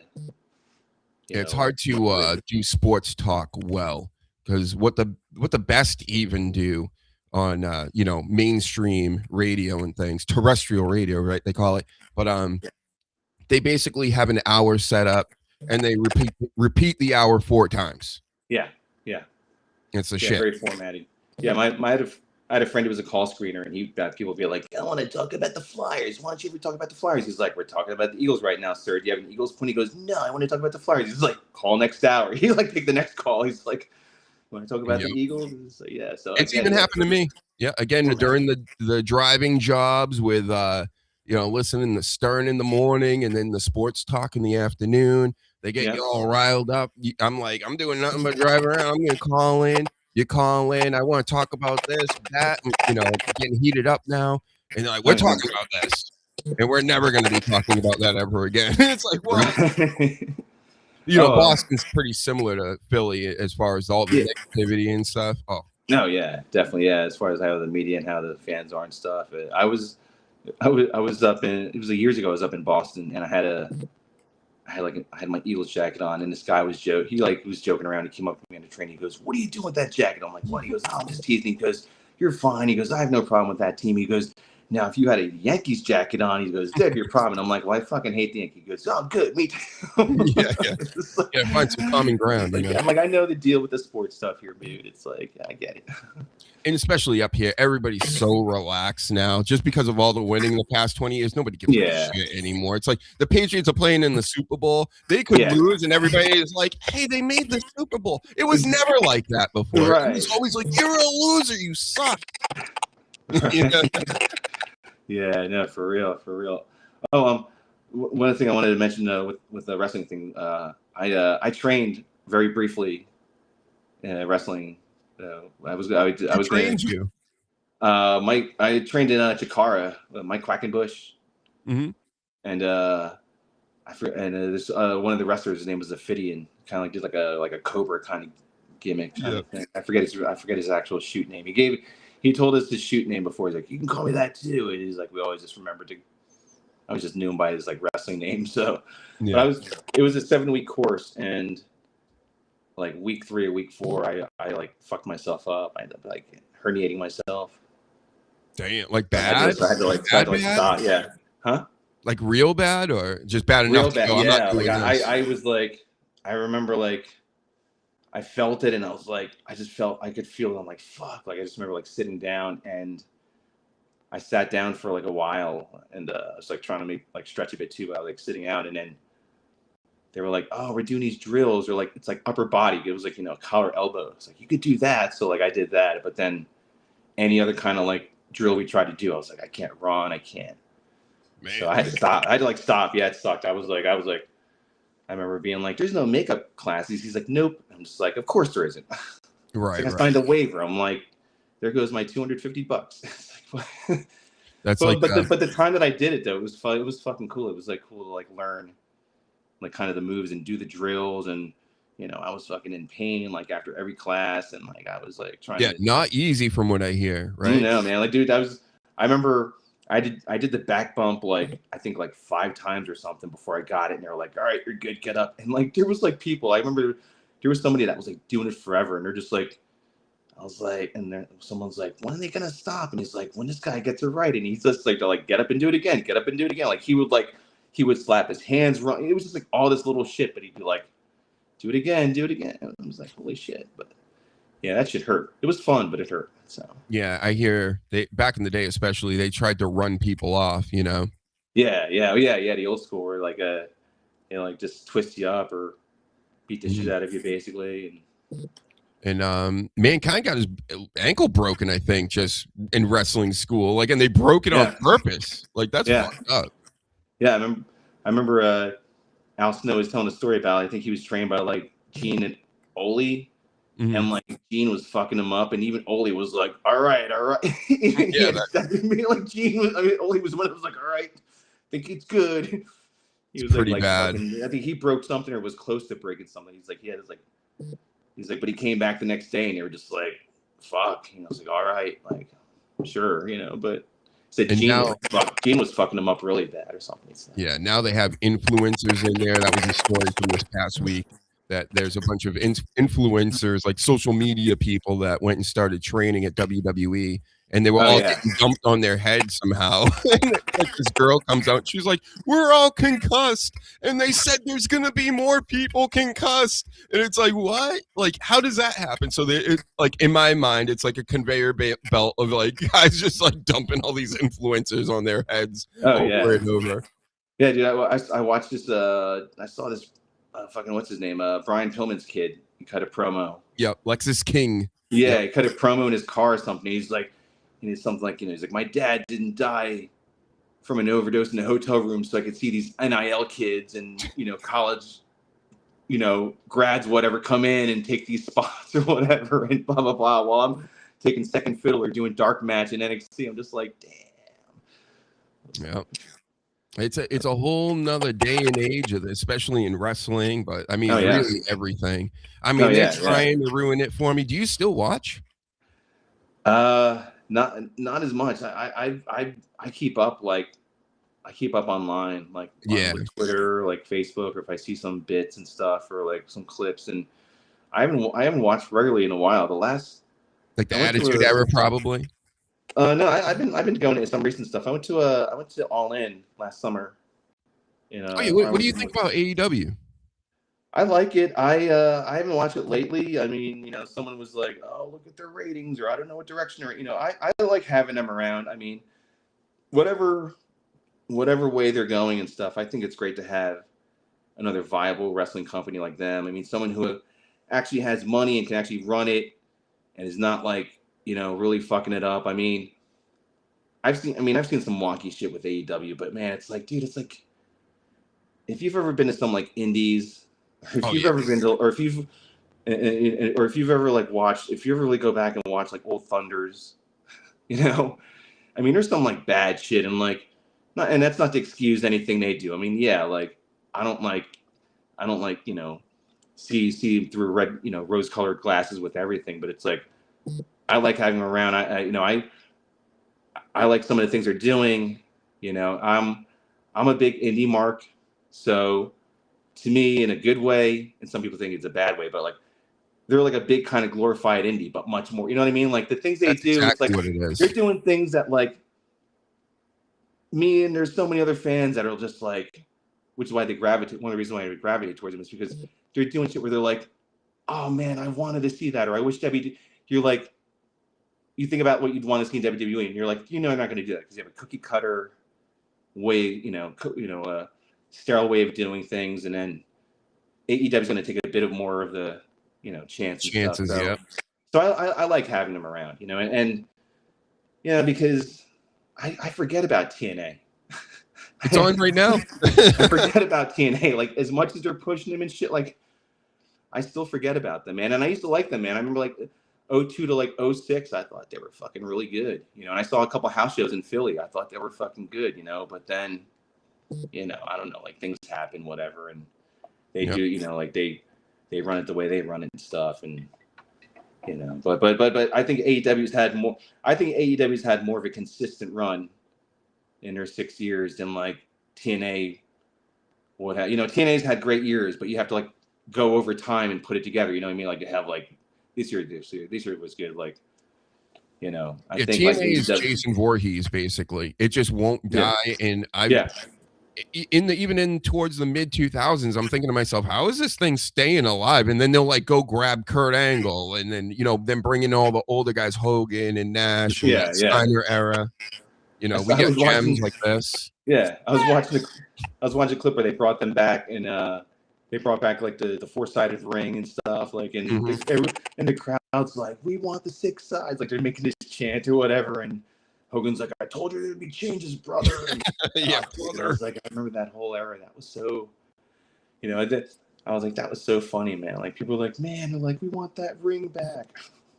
Remember the Billy Corgan era where he was in there for a little bit, like the mid pre NWA. That was weird, man. And it's funny how like in wrestling, like shit mirrors. Like the way he got NWA is how he tried to get TNA.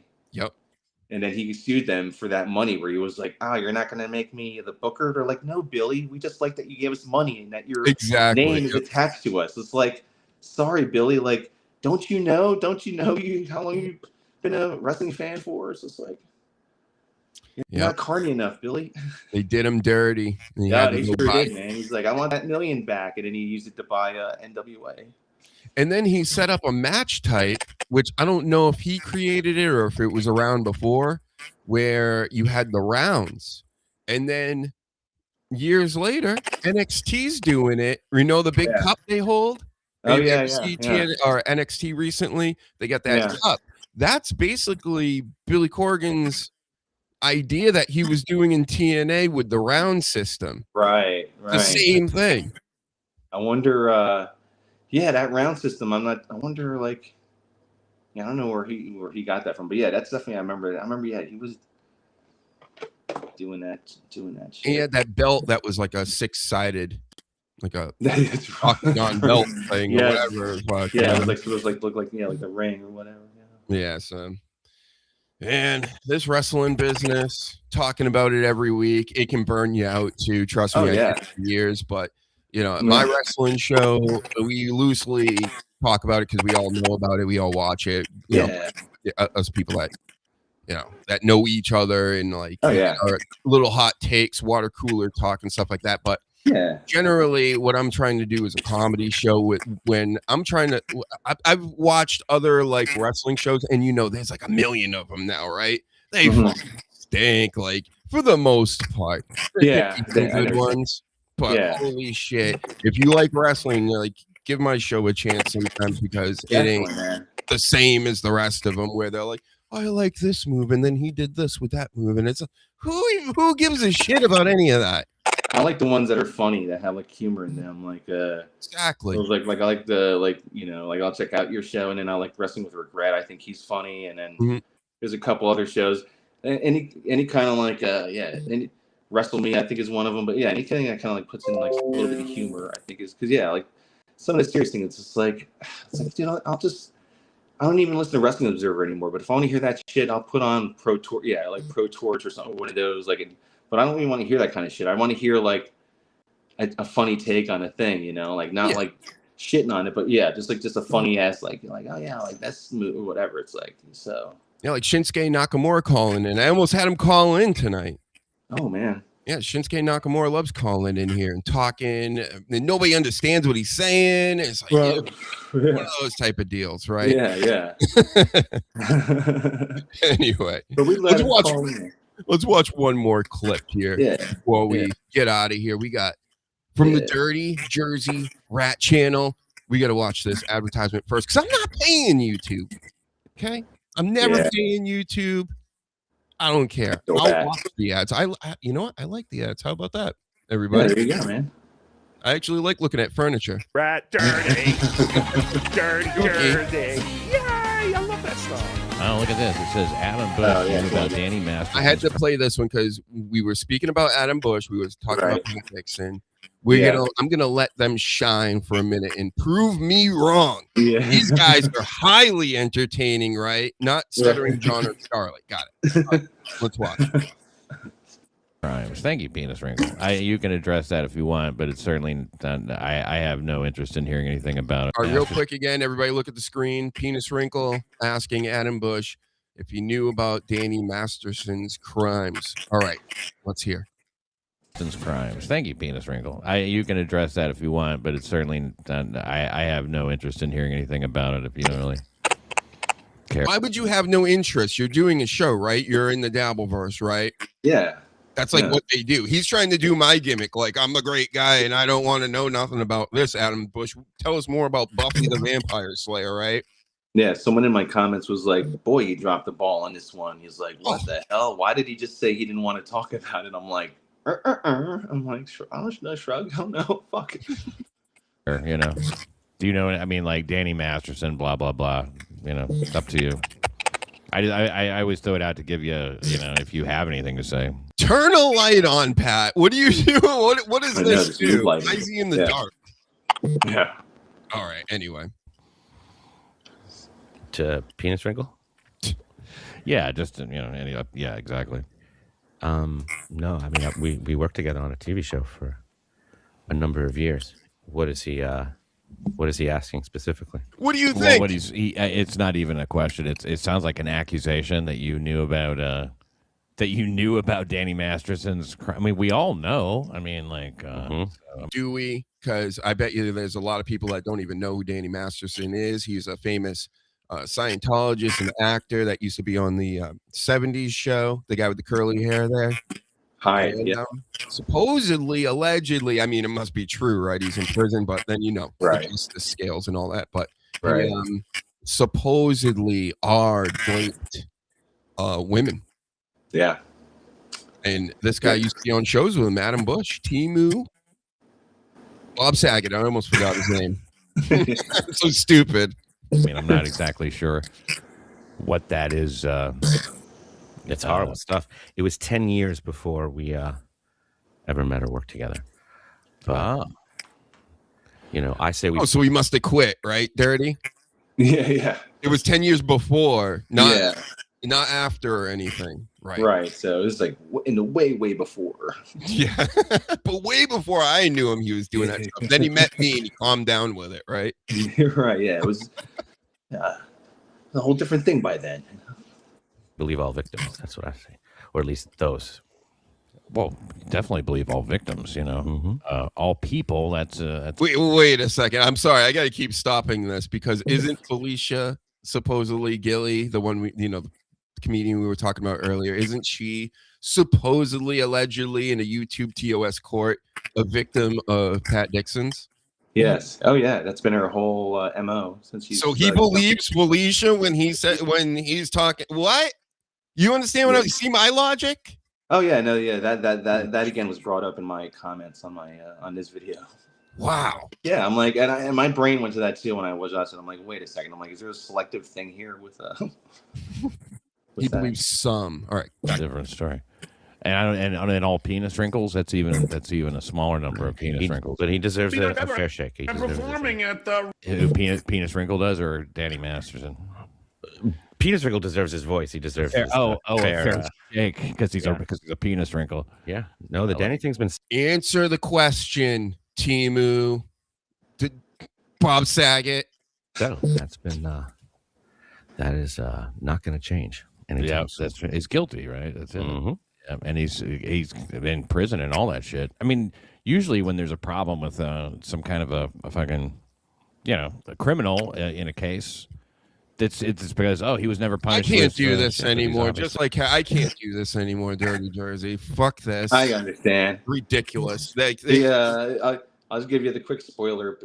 In the second part, he basically Pat's like, I'm not gonna he's like, Penis Sprinkle, I'm not gonna bring it up again. No one else. I'm gonna bring it up. He's like, send all the chats in you want, all the super chats. I'm not gonna.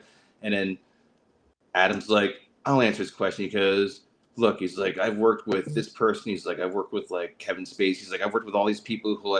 He's like, but if you're gonna say I'm complicit with any of their wrongdoings or whatever, because I'm associated with them from working with them, he's like, we could be here for another while. And then he goes into this joke about how he's a Scientologist, and they can go into that for an hour. And then Pat's is he like, really a Scientologist? No, I think Pat was like, oh, really? He's like, no, I'm not, or whatever. So he kayfabed or didn't, but yeah, he brought that up, and even Pat was like, what, really? He's like, nah. He's like, I'm just, he kind of like laughed it off, and then it went into like he speaks so monotone that you don't even know if he's joking or not. So it's kind of because even Pat's reaction was funny. He was like, huh? He's like, really? He's like, no. He's like, no. And like, ho, ho, ho, ho, ho. Good one. A real fucking knee slapper, Adam Bush. Get it together. All right. They picked up a pen. Yeah, right. I pick up a pen. I hold it the whole show, too. I'll put it back in my ass when we're done. Exactly. Right. Anyway, DrTheRat, thank you for joining me. If you want to come on another time, it's hard. There's not a lot of people that know about the Dabbleverse and wrestling and all these different topics. So I love Dr. Huge. Just venting and getting everybody's opinion on all these crazy people. The Dabbleverse. It's my new wrestling now. I mean, I'm kind of falling off. The wrestling, they want me to pay like $50-$60 a month to watch all of it. Not doing that. Okay. Same, man. It's bullshit, man. It's like I've given enough of my money to wrestling. It's like, and it's funny you said that because I thought the same thing like sometime last year. I was like, I'm not following wrestling as much, but I'm following this Dabbleverse, and it's a lot of very similar elements, gimmicks and feuds and beefs and all this kind of shit, and just Instead of paying for WWE's content, I could be a whale in the Dabbleverse. Yeah, right, yeah. It's a no-brainer, exactly.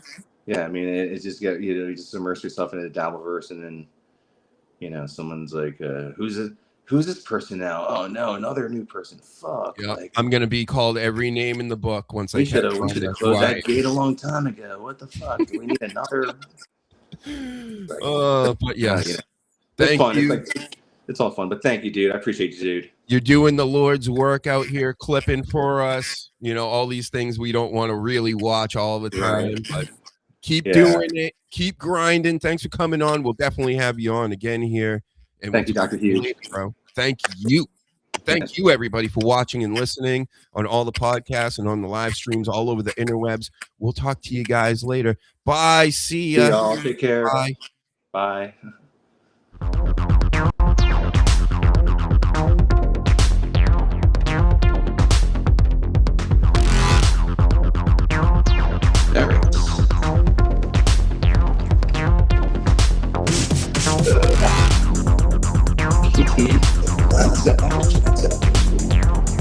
Up here.